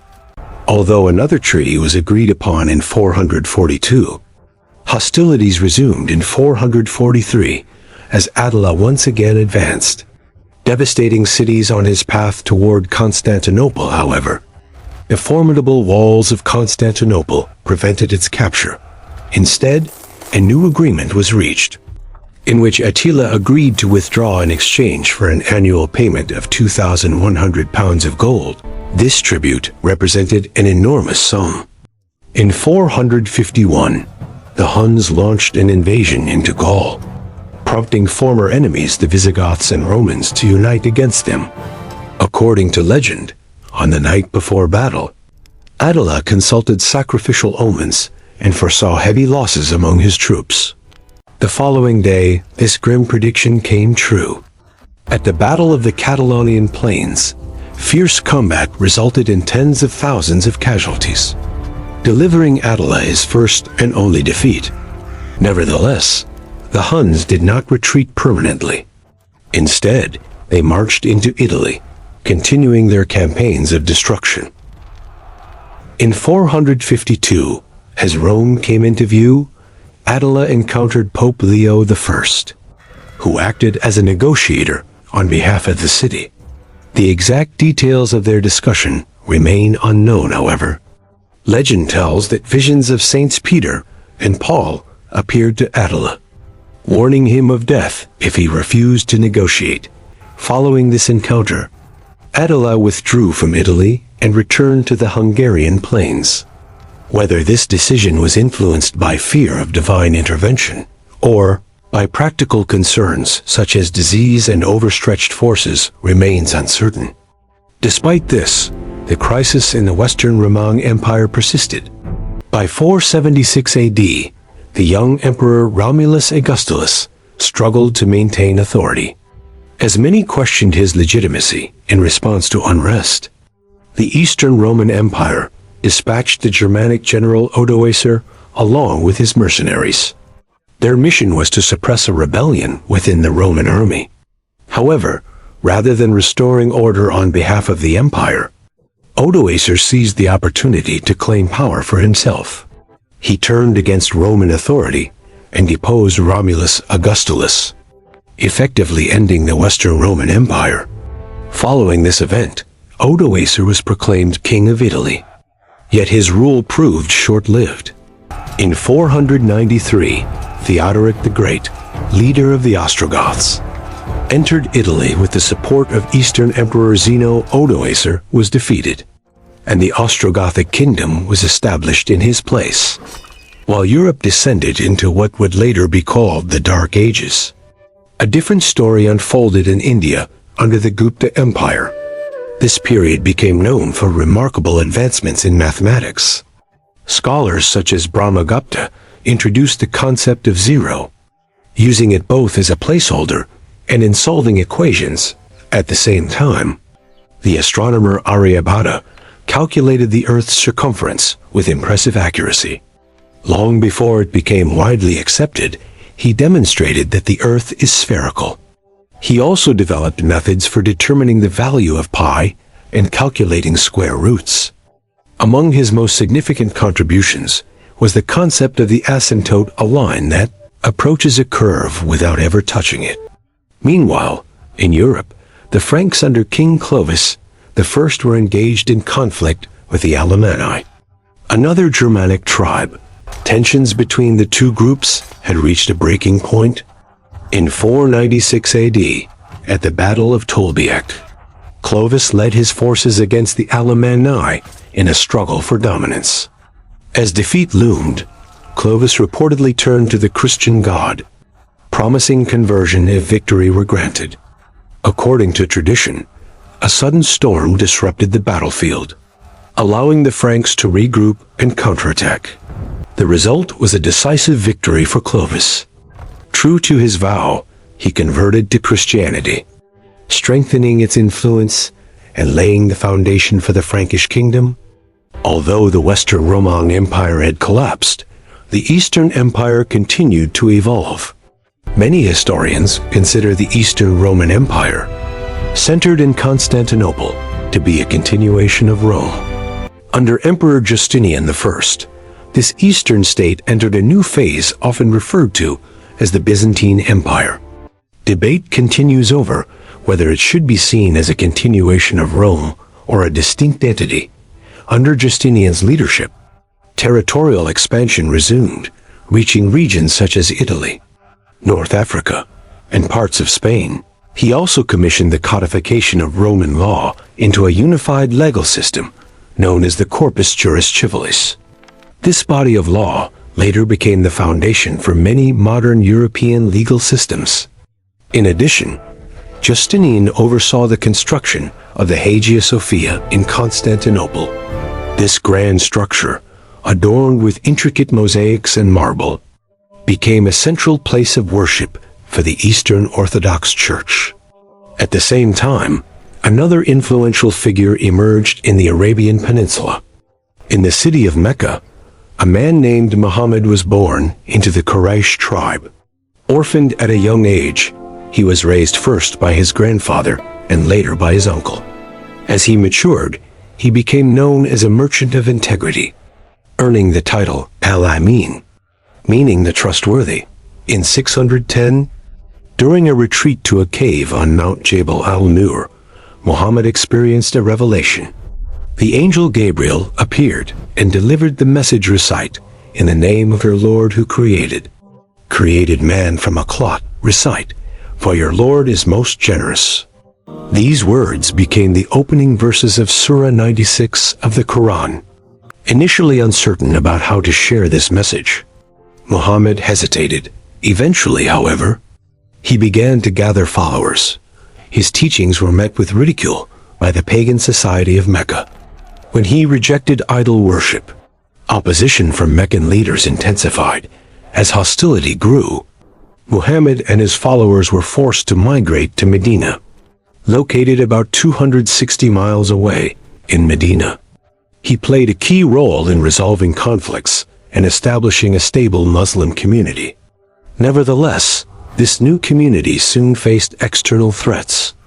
Members of the Quraysh, along with their allies, marched toward Medina with the intention of attacking in response.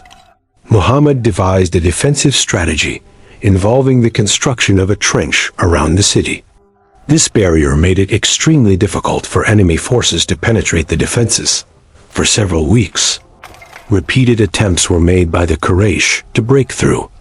Ultimately, harsh weather conditions, strong winds, and heavy rain forced them to abandon the siege. With this, the Muslims emerged victorious.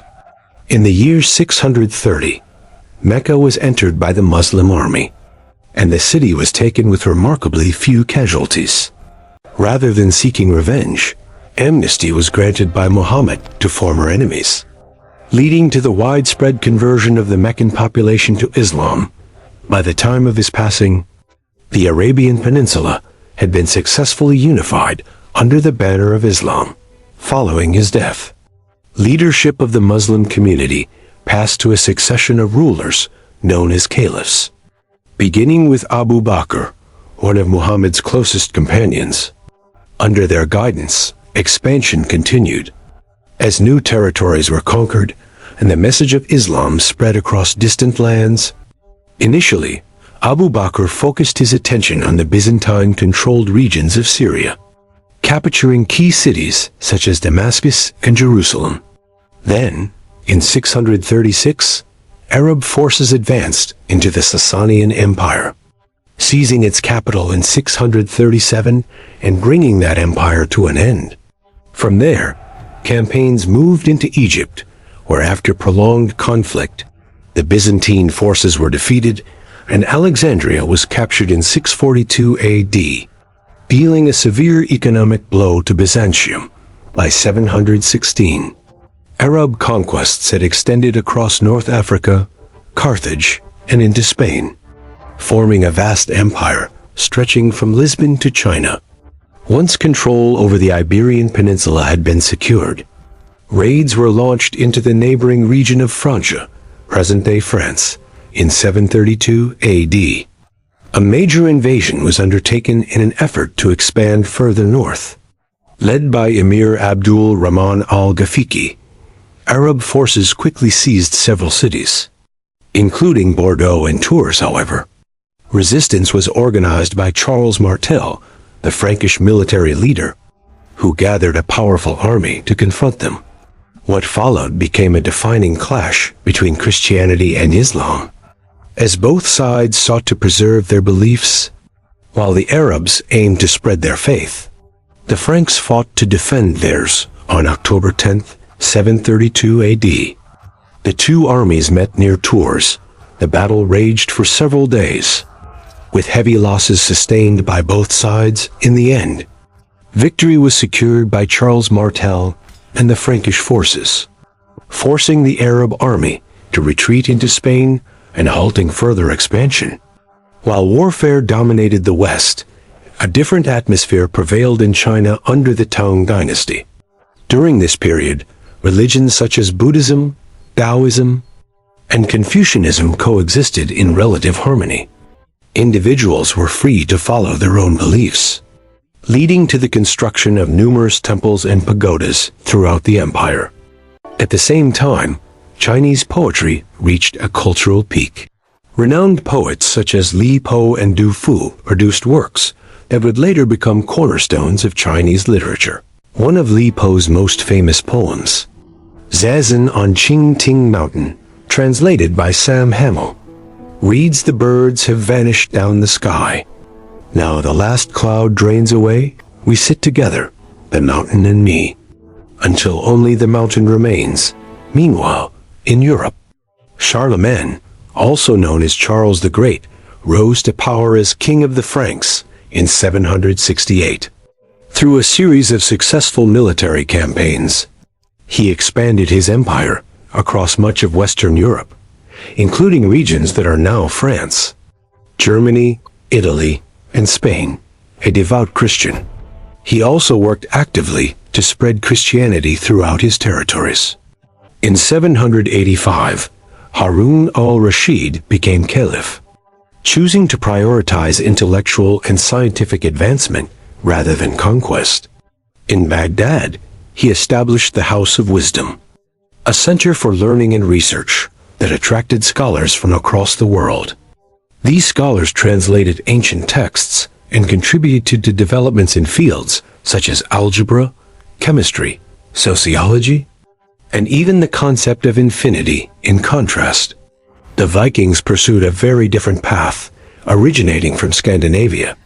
These seafaring warriors sought wealth through raids and plunder. The Viking Age is often considered to have begun on June 8, 793 AD, with the attack on Lindisfarne. This small island off the northeast coast of England housed a significant monastery and was regarded as a major center of learning. On that day, Viking raiders likely from Norway or Denmark arrived and launched a sudden assault. The monastery was looted, monks were killed, and others were taken into captivity. The brutality of this attack shocked Europe and sent ripples of fear across the continent. In 799, political unrest erupted in Rome, where Pope Leo III was attacked by a faction accusing him of tyranny and misconduct. Fleeing for safety, he sought refuge in the Frankish kingdom. In response, Charlemagne and his forces escorted the Pope back to Rome and restored him to power. Despite this, the authority of the papacy remained contested, with many questioning its legitimacy. To defend the Pope's position, Charlemagne traveled to Rome in late 800 as a reward for his support. Pope Leo III crowned him Holy Roman Emperor on Christmas Day at St. Peter's Basilica. This event marked the creation of a new political entity, the Holy Roman Empire. Under Charlemagne's leadership, the foundations of a powerful empire were laid. However, following his death in 814, the empire began to struggle. His son, Louis the Pious, inherited a realm filled with challenges. Though seen as devout and well-meaning, he was often regarded as weak and ineffective. As Viking raids intensified along the Rhine River, cities such as Cologne, Trier, and Mainz were repeatedly attacked, monasteries were plundered, and religious artifacts were destroyed. Spreading fear among the population, confidence in leadership began to erode. People questioned how a ruler could be trusted if he could not defend them against such threats. As a result, local leaders increasingly took responsibility for protecting their own territories. This shift marked the gradual emergence of a decentralized system resembling feudalism. In exchange for protection, individuals worked the land under these local authorities, sacrificing personal freedom for security. Thus, a new feudal structure began to take shape. While the Holy Roman Empire struggled against Viking incursions, the Byzantine Empire faced conflicts with Arab forces. In 820, Arab raiders landed on the island of Crete. Over time, they gradually overcame Byzantine resistance and gained control of the island.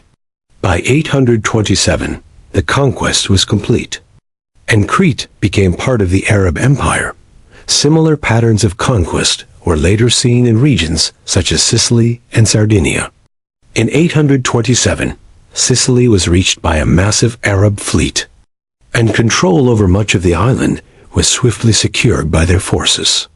Soon after, attention turned toward Sardinia, which fell to the same invaders in 828 within the Holy Roman Empire. The death of Louis the Pious in 840 AD marked the effective collapse of Charlemagne's unified realm.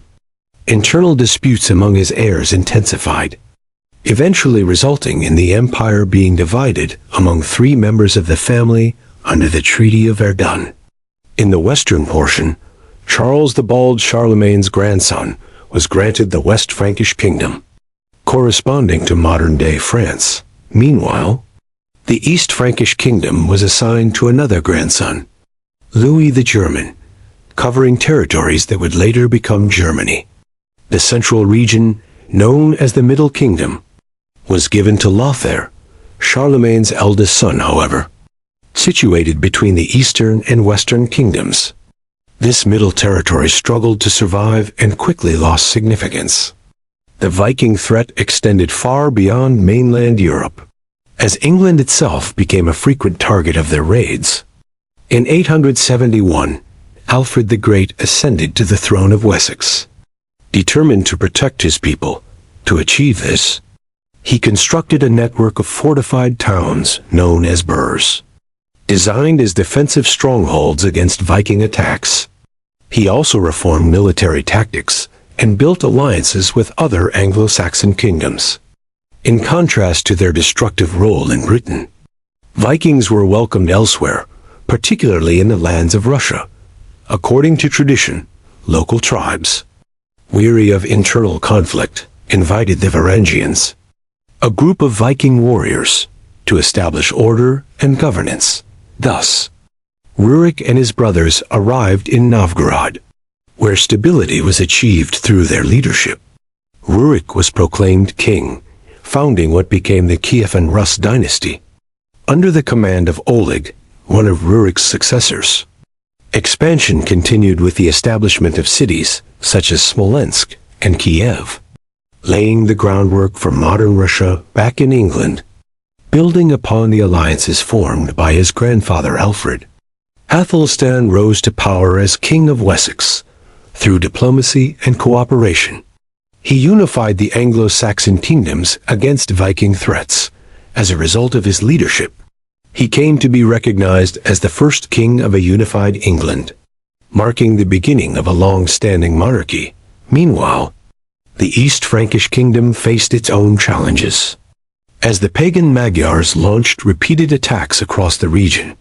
Fear spread throughout the kingdom until King Otto I confronted and defeated them at the Battle of Lechfeld in 955. Later, in 961, he extended his power into Italy, bringing previously pagan regions back under Christian influence. In 962, Otto I was crowned Holy Roman Emperor by Pope John XII in Rome. In contrast, the West Frankish kingdom faced instability. In 987, King Louis V, a direct descendant of Charlemagne, died at the age of 20 without an heir, leaving the monarchy in crisis. An election was held among the nobility to determine the next ruler. The candidates included Hugh Capet, a powerful noble from the Isle-de-France region, and Charles, Duke of Lower Lorraine. With the backing of Adalbert, Archbishop of Reims, Hugh Capet was chosen as king, establishing the Capetian dynasty during this era.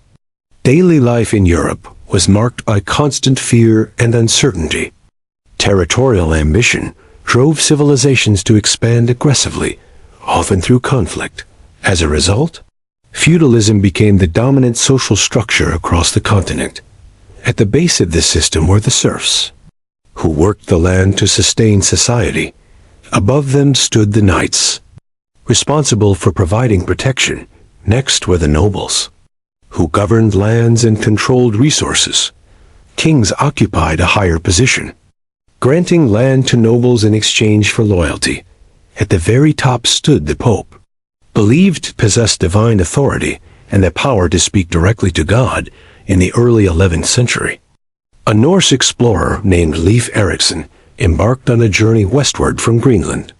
Sailing across the Atlantic, he reached a new land known as Vinland. Located in what is now Newfoundland, Canada, there, he and his crew established a temporary settlement and spent the winter.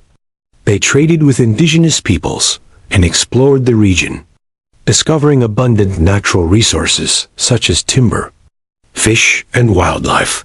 When they returned to Greenland in the spring, they were celebrated as pioneers. Unbeknownst to them, they had reached an entirely new continent. Although less is documented about the Americas during this period, some historians believe similar patterns of expansion occurred there. The lack of written records, however, limits our understanding. What is known is that the Maya were constructing major urban centers such as Tikal, Palenque, and Chichen Itza, supporting populations ranging from 2 to 10 million. In North America, various indigenous groups, including the Cherokee, Navajo, and Inuit, inhabited the land. It is likely that the Inuit encountered Leif Erikson's expedition.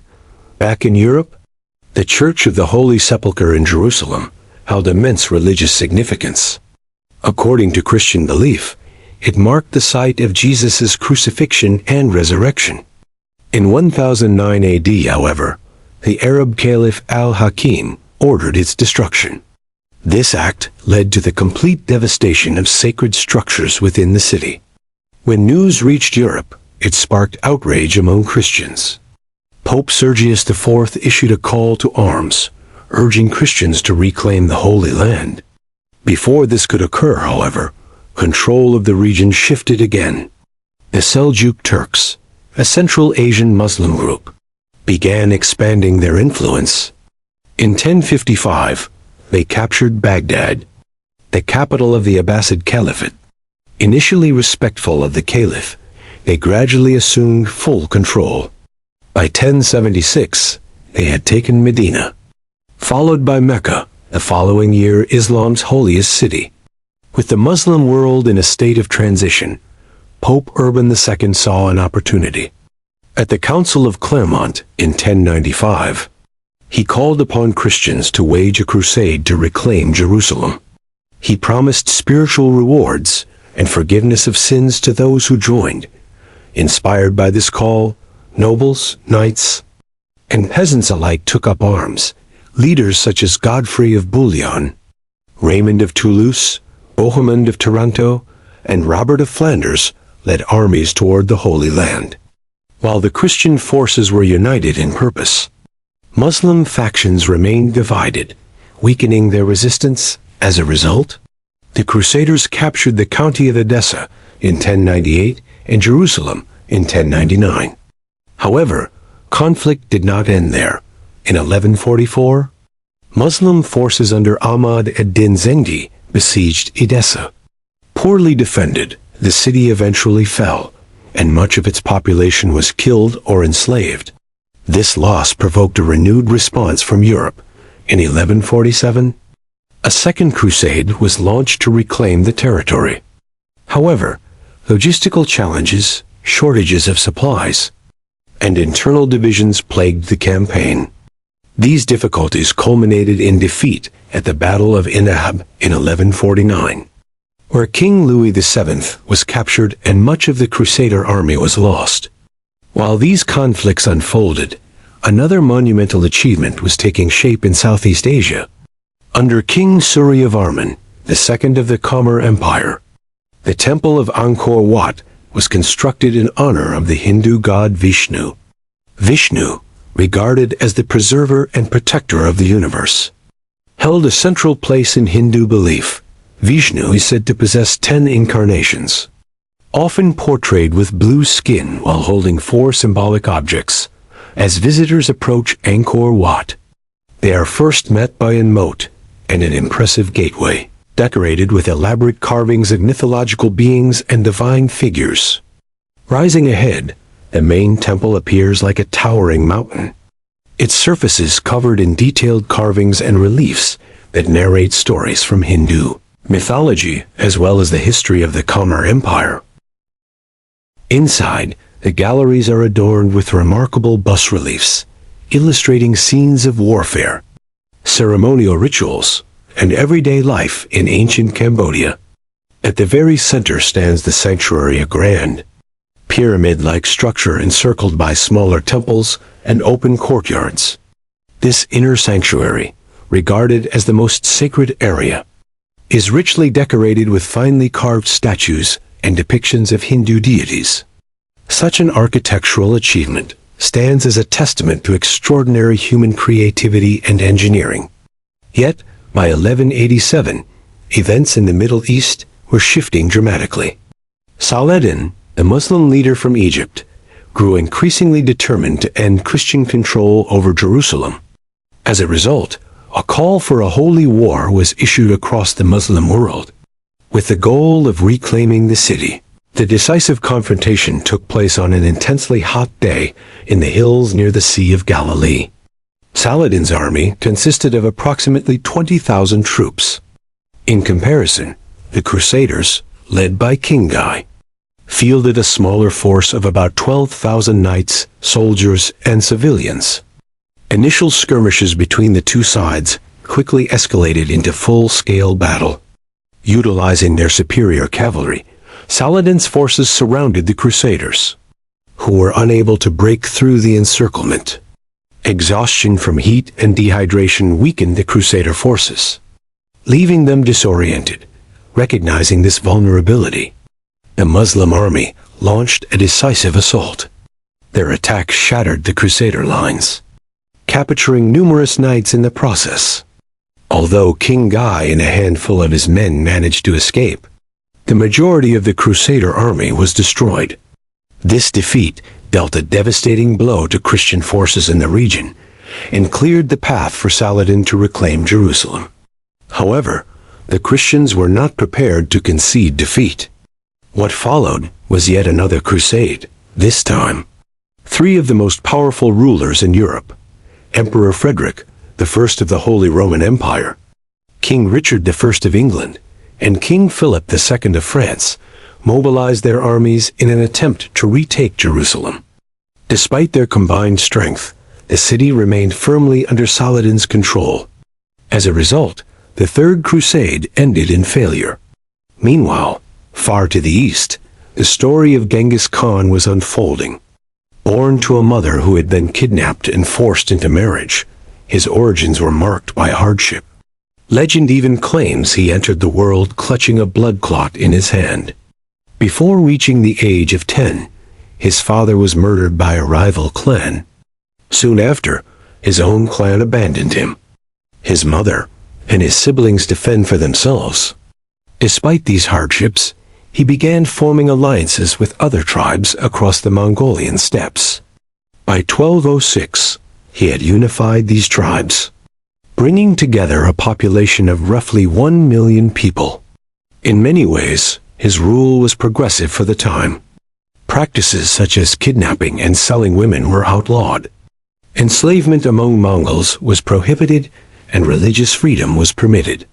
However, in warfare, his methods were ruthless. His first major campaign targeted the Xi kingdom in 1209, which was swiftly defeated by his cavalry forces. He then turned his attention to the Jin dynasty in China. Between 1211 and 1214, Mongol raids devastated the region, causing widespread famine. In desperation, the Jin rulers even sacrificed their own peasants to preserve their elite class. By 1214, the Mongols had besieged and destroyed the capital city of Dadu, present-day Beijing.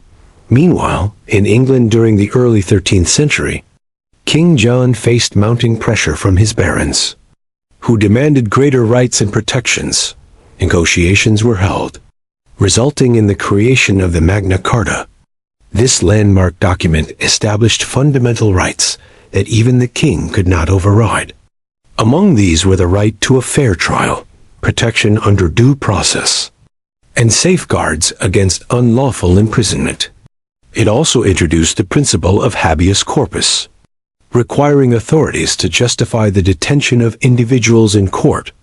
This concept would later become a cornerstone of modern legal systems worldwide.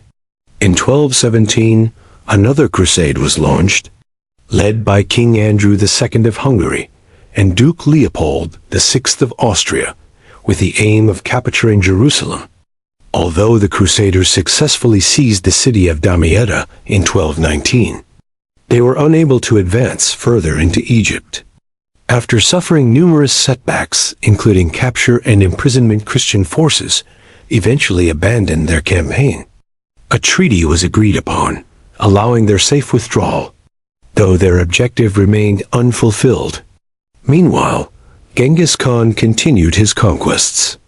In 1219, he launched an invasion of the Khwarezmian Empire, which encompassed parts of modern Turkmenistan, Uzbekistan, Afghanistan, and Iran. His forces swept through cities such as Bukhara, Samarkand, and Urgench. Skilled craftsmen were often spared, while aristocrats and resisting soldiers were executed. Unskilled individuals were frequently forced into service as human shields during subsequent attacks.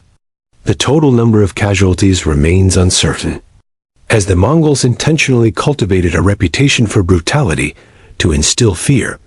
By the time of his death, Genghis Khan controlled an immense empire stretching from the Sea of Japan to the Caspian Sea. Remarkably, it is estimated that around 8% of men in South Asia today are descended from him. In 1228, Emperor Frederick II of the Holy Roman Empire attempted to reclaim the Holy Land, but was unsuccessful, bringing the Sixth Crusade to an end. Not long after, King Louis IX of France initiated the Seventh Crusade in 1248. However, he was captured by Muslim forces and forced to pay a large ransom. Undeterred, he launched another campaign in 1270. But this time, he died of dysentery before achieving his goal. With his death, the crusading efforts came to a close, marking the final major crusade. Meanwhile, in England in 1295, significant political developments were taking place. King Edward I issued a summons to Parliament, declaring that matters affecting all should be approved by all. He proposed taxation on nobles and knights, establishing one of the earliest forms of parliamentary governance. In Africa, a powerful and wealthy ruler named Mansa Musa rose to prominence. During his pilgrimage to Mecca, he traveled with a vast caravan, distributing large amounts of gold to the poor. This generosity caused inflation across regions of North Africa. Upon returning to Mali, he focused on transforming Timbuktu into a center of learning. He invested heavily in the University of Sankar, attracting scholars from across the Islamic world with over 1 million manuscripts. It became a hub for the study of theology, law, and literature. Mansa Musa also commissioned the construction of numerous mosques, building one each Friday. Of these, only the Jingareber Mosque in Timbuktu remains today. Meanwhile, in the Americas, another powerful civilization was emerging. According to Aztec legend, their god Huitzilopochtli instructed them to settle, where they witnessed an eagle perched on a cactus, devouring a snake. When that exact image appeared, an eagle perched upon a cactus while devouring a snake on an island within what had once been Lake Texcoco. It was taken as a divine signal, and the city of Tenochtitlan was established there. Over time, magnificent structures began to rise, including grand temples, such as the Great Temple. This temple complex was composed of two primary shrines, dedicated to the gods Huitzilopochtli and Tlaloc. What made the city truly remarkable, however, was its overall design. A sophisticated network of canals and raised roadways was constructed, allowing both transportation and flood control throughout the city. Agriculture was carried out on floating plots known as chinampas, built on the shallow waters of Lake Texcoco, where crops like maize, beans, and squash were cultivated. while civilizations such as Mali and the Aztecs were developing their urban centers. A prolonged conflict was unfolding in Europe between England and France, the 100 Years' War. At the heart of this conflict lay the disputed control of the Duchy of Guyenne. Although it was held by the English crown, the land itself was located within France. Another key factor emerged when King Charles IV, the last direct descendant of Charlemagne, died in 1328. As the nearest relative, Edward III of England laid claim to the French throne in 1337. This claim was strongly opposed by the French, igniting a long and bitter war. As the conflict dragged on, humanity faced an even greater catastrophe, the bubonic plague. The Italian writer Giovanni Boccaccio described its symptoms vividly at the onset of the illness. Swellings would appear in the groin or under the arms, growing to the size of apples or eggs. These were commonly called plague boils.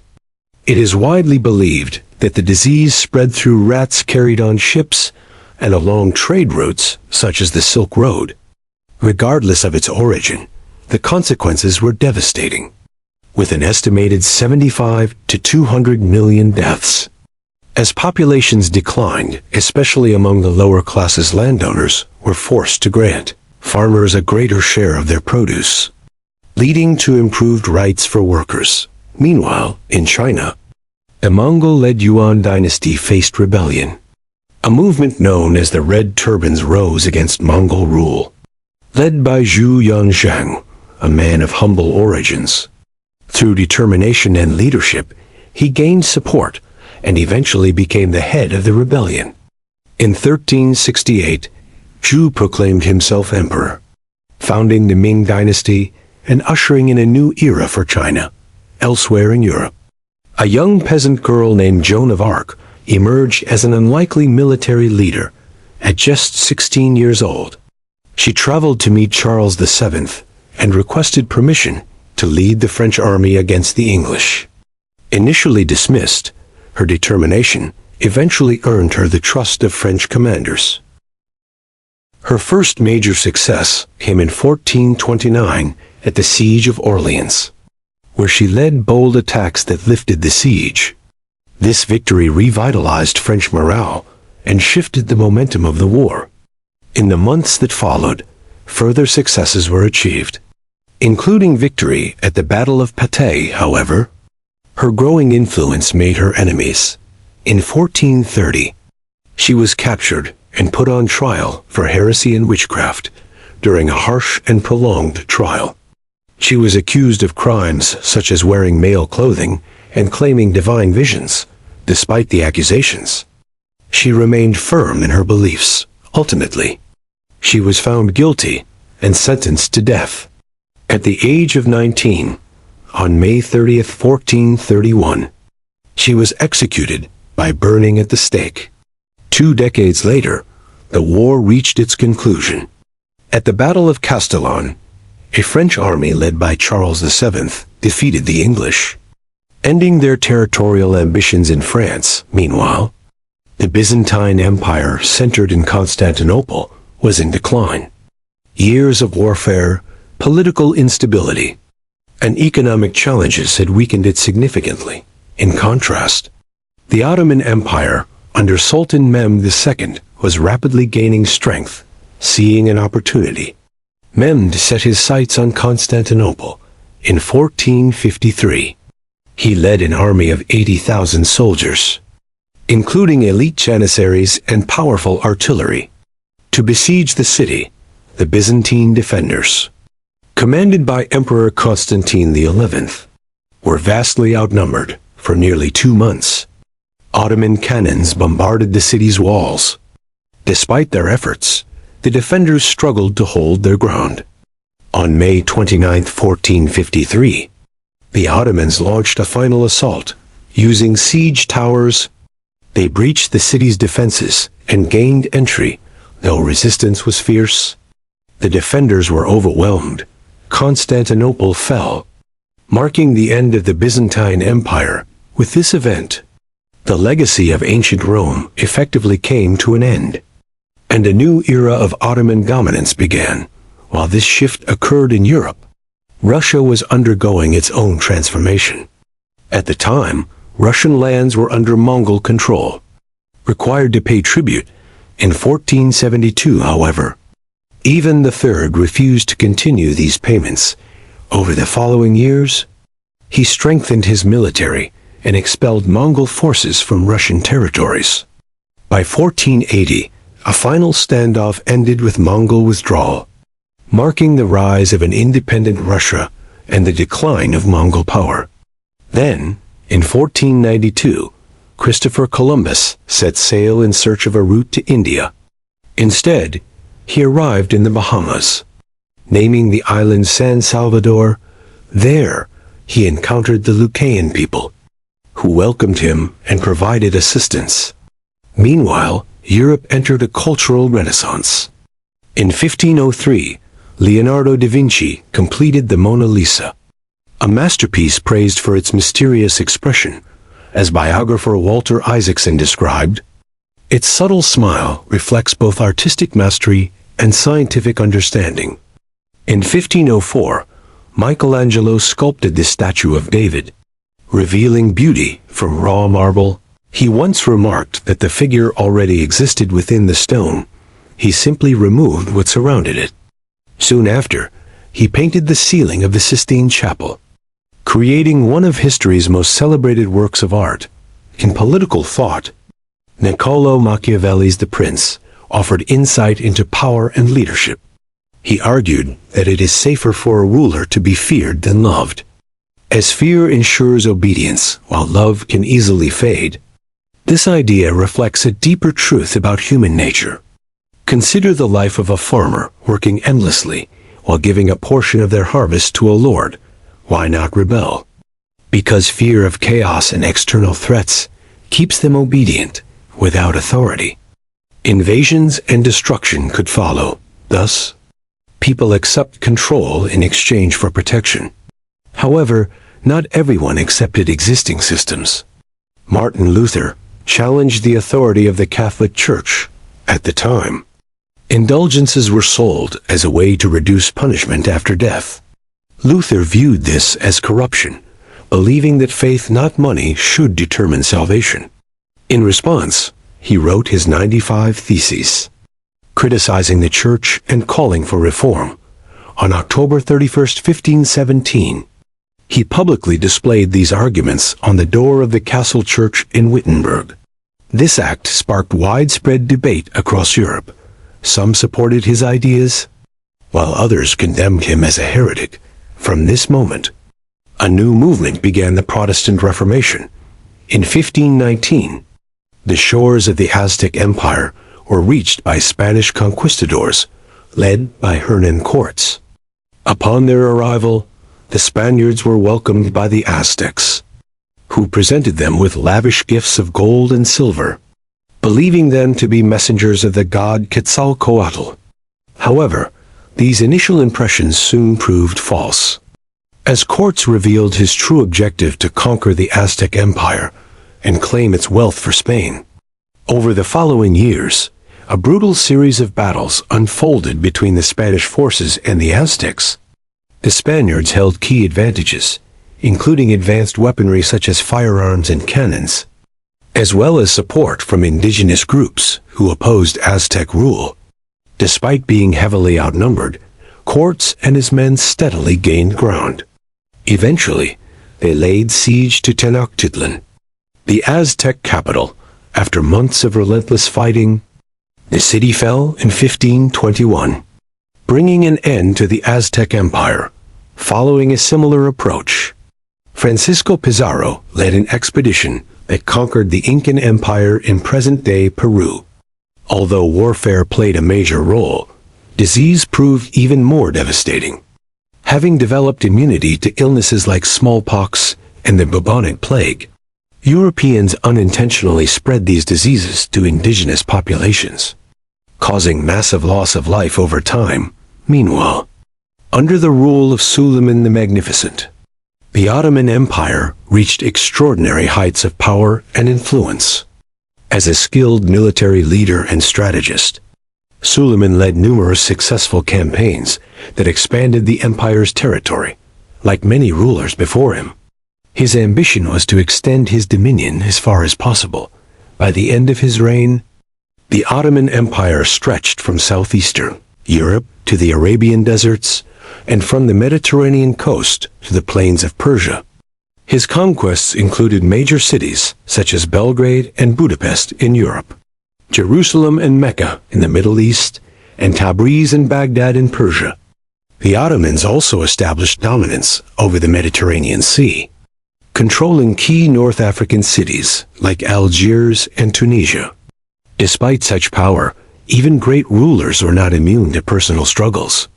King Henry VIII of England, known for his volatile nature, became determined to marry Anne Boleyn, however, because his first wife, Catherine of Aragon, was still alive. The Catholic Church refused to grant him a divorce. In response, Henry broke away from the authority of the Catholic Church and established the Church of England, naming himself its head in 1534. He passed the Act of Supremacy, formally declaring the king, not the Pope, as the supreme authority of the English Church.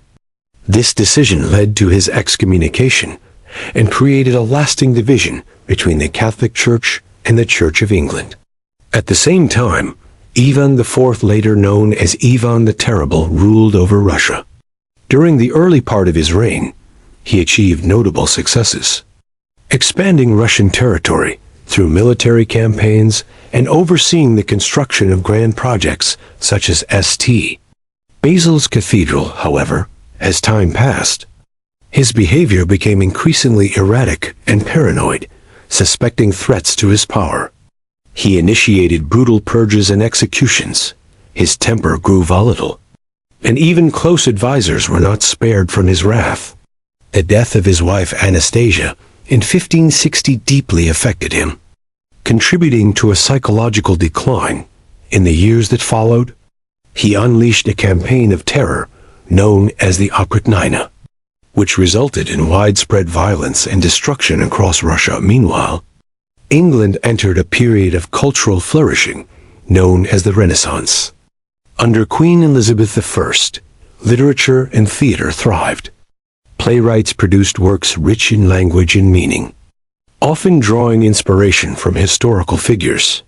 William Shakespeare wrote numerous plays, including Julius Caesar, which depicts Caesar's assassination, King John, related to earlier conflicts, and Henry VII, exploring themes of power. Other prominent playwrights of the era included Christopher Marlowe, Ben Jonson, and John Webster. Across the Atlantic, English colonists established Jamestown in Virginia, while Samuel de Champlain founded the French settlement of Quebec further north. Meanwhile, Europe was engulfed in another major conflict, the 30 Years' War. Beginning in 1618, the war was sparked when the Holy Roman Emperor attempted to impose Catholicism on Protestant regions in Bohemia. The resulting rebellion quickly escalated into a widespread conflict. For 3 decades, armies marched across Europe, leaving devastation in their wake. The war involved major powers such as France, Spain, Sweden, and the Holy Roman Empire. It was driven by a complex mix of religious, political, and economic factors. Finally, in 1648, the war concluded with the Peace of Westphalia. This treaty recognized the independence of the Dutch Republic, established the sovereignty of individual states within the Holy Roman Empire, and brought an end to the religious conflicts that had fueled the war. Meanwhile, in China, the Ming dynasty faced internal decline due to corruption, factionalism, and economic hardship. Emperor Chongqing struggled to strengthen the military against the rising threat of the Manchus. However, internal divisions and limited resources hindered his efforts. In 1644, Manchu forces led by Prince Dorgan invaded China. The weakened Ming army could not withstand their disciplined assault. Beijing was quickly captured, and a new regime was established, marking the end of the Ming dynasty. In Europe, another major conflict emerged over the Spanish throne. Following the death of King Charles II of Spain without an heir, competing claims led to the War of Spanish Succession. Louis XIV of France supported his grandson Philip, while Austria backed Archduke Charles.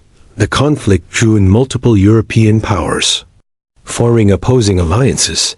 After years of warfare, the conflict ended in 1713 with the Treaty of Utrecht. Philip was recognized as King of Spain, but he was required to renounce any claim to the French throne and surrender certain territories. The Treaty of Rastatt in 1714 finalized the peace. In 1707, England and Scotland united under the Acts of Union, forming the Kingdom of Great Britain. However, not all supported this union, leading to uprisings, such as the Jacobite rebellions of 1715 and 1745. Then, on July 4, 1776, a new chapter in history began. In Philadelphia, American leaders signed the Declaration of Independence, asserting that all men are created equal and possess the rights to life, liberty, and the pursuit of happiness. This marked the beginning of the American Revolutionary War. Meanwhile, in Europe, intellectual and cultural developments continued. Adam Smith published The Wealth of Nations, laying the groundwork for modern economic theory. In Austria, Mozart composed works such as the Hafner Serenade, celebrated for its elegance and musical sophistication. As the war in America progressed, King George III deployed British forces to suppress the rebellion. Despite limited formal training, American colonists used their knowledge of the terrain and guerrilla tactics to their advantage. In contrast, British troops were easily visible in their red uniforms. In 1781, George Washington, alongside French General Rochambeau, led forces to Virginia. There, they surrounded British General Cornwallis at Yorktown. Trapped and unable to escape, the British forces faced inevitable defeat. As the siege stretched on for weeks, relentless pressure was applied. Artillery fire from the American and French forces continuously pounded the British positions. To close the distance, trenches were dug, allowing gradual advancement toward the enemy defenses. Off the coast of Virginia, a decisive naval engagement unfolded, where the French fleet defeated the British Navy, effectively cutting off Cornwallis's escape by sea. Then, on October 14, 1781, a full-scale assault was launched against the British fortifications. Although the British resisted fiercely, they were overwhelmed by superior numbers and firepower, causing their defenses to crumble. Just days later, on October 19th, Cornwallis formally surrendered to Washington, bringing the war to its conclusion. This triumph at Yorktown proved to be a turning point, ending British control over America and opening the door to a new political experiment. With independence achieved, a critical question emerged. How would the new nation be governed? Was George Washington to be crowned as a monarch? Instead, a democratic system was adopted. Yet, as Plato had once argued, doubts remained about whether ordinary citizens possessed the wisdom to choose capable leaders. To address this concern, the Constitutional Convention introduced the Electoral College. In this system, citizens would vote for electors, who would then select the president. Thus, rather than direct election, leadership would be determined through a layer of selected representatives. Inspired by the American example, revolutionary ideas began spreading to France at the time. France was ruled by King Louis XVI and Queen Marie Antoinette. Her infamous remark, "Let them eat cake," symbolized the disconnect between the monarchy and the suffering population. In response, the people organized themselves into the National Assembly, seeking greater rights and political influence. One of the most iconic events of this revolution was the storming of the Bastille, a prison that represented royal authority, by seizing it and freeing its prisoners. The people signaled their rejection of absolute monarchy. Violence escalated, and many prominent figures, including the king and queen, were executed, desiring a system that reflected their interests. The people supported leaders such as Maximilien Robespierre, elected in 1789 to the Estates General. Robespierre quickly rose as a voice for common citizens. As the revolution intensified, however, his views grew more extreme. He advocated for the execution of Louis XVI and the establishment of a republic. In 1793, he became a key member of the Committee of Public Safety. Under his leadership, a period of harsh repression, known as the Reign of Terror, unfolded. Thousands were arrested, tried, and executed for perceived opposition to the. Over time, public support eroded as fear and instability grew. By 1794, Robespierre himself was arrested. On July 28th of that year, he was executed by guillotine, bringing the Reign of Terror to an end. In its aftermath, France transitioned to a new governing system known as the Directory.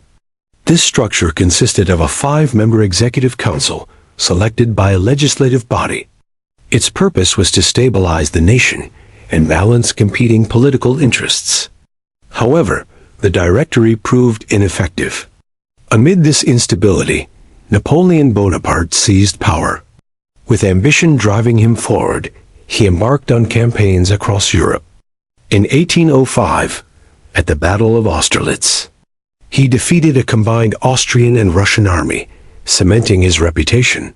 Subsequently, he extended his control over much of Europe, including Spain, Portugal, and the Netherlands. In 1812, he launched an invasion of Russia with a massive force. The campaign, however, ended disastrously, as harsh winter conditions devastated his army. This defeat marked the beginning of his decline. By 1814, a coalition of European powers forced him to abdicate and sent him into exile on Elba. Yet in 1815, he returned briefly during the 100 Days, before being defeated at Waterloo. Meanwhile, in the Americas, Simon Bolivar was leading movements for independence. Beginning in Venezuela in 1810, he successfully challenged Spanish authority. He later secured key victories in Colombia, including the Battle of Boyaca in 1819. Continuing his campaigns, he liberated Ecuador and Peru, capturing Lima in 1824. His final efforts in Bolivia in 1825 secured its independence, and the nation was named in his honor in 1848. New ideological ideas began shaping the world. Karl Marx and Friedrich Engels published the Communist Manifesto, proposing a system in which workers controlled production rather than elites. They argued that the working class had nothing to lose but their chains and everything to gain. Their ideas spread rapidly, challenging existing economic structures. During the late 19th century, European powers turned their attention to Africa. Beginning in the 1870s, exploration led to competition for territory and resources. Initially cautious, nations soon adopted aggressive strategies, using military force and diplomacy to establish control. Artificial borders were drawn, dividing ethnic and cultural groups, creating long-term tensions. This period, known as the Scramble for Africa, reshaped the continent. By the early 20th century, shifting political dynamics in Europe reduced interest in colonial expansion. Tensions between European nations grew, setting the stage for a larger conflict. On June 28, 1914, the assassination of Archduke Franz Ferdinand triggered a global crisis. Austria-Hungary declared war on Serbia, activating a network of alliances. Germany supported Austria-Hungary, while Russia, France, and Britain entered the conflict. Within weeks, Europe was engulfed in World War I. After 4 years of devastating warfare, an armistice was signed in November 1918, ending the conflict and contributing to the fall of the Ottoman Empire. However, peace proved fragile. A new war erupted when Adolf Hitler invaded Poland, driven by ambitions of empire. He sought to expand Germany's power. In 1945, Soviet forces launched a final assault on Berlin. After weeks of fighting, the city fell, and Germany surrendered in May. Soon after, Japan also surrendered following atomic bombings, bringing World War II to an end. In the years that followed, technological advancements reshaped the world. Computers, pioneered by figures like Alan Turing, transformed global communication. During the Cold War, tensions between the United States and the Soviet Union defined international relations. In 1969, humanity reached a new milestone when Neil Armstrong set foot on the moon, declaring it a giant leap for mankind. As technology advanced, the world became increasingly interconnected. Communication evolved rapidly with the rise of computers and mobile devices. Returning to the ancient tale of Gilgamesh, his quest for immortality ended with a profound realization: life which you seek, you will not find. When the gods created mankind, they assigned death as its fate and kept life for themselves. Thus, human history remains unfinished, constantly evolving. Certain truths endure. Mortality is inevitable. Empires rise and fall, and people continue to seek security.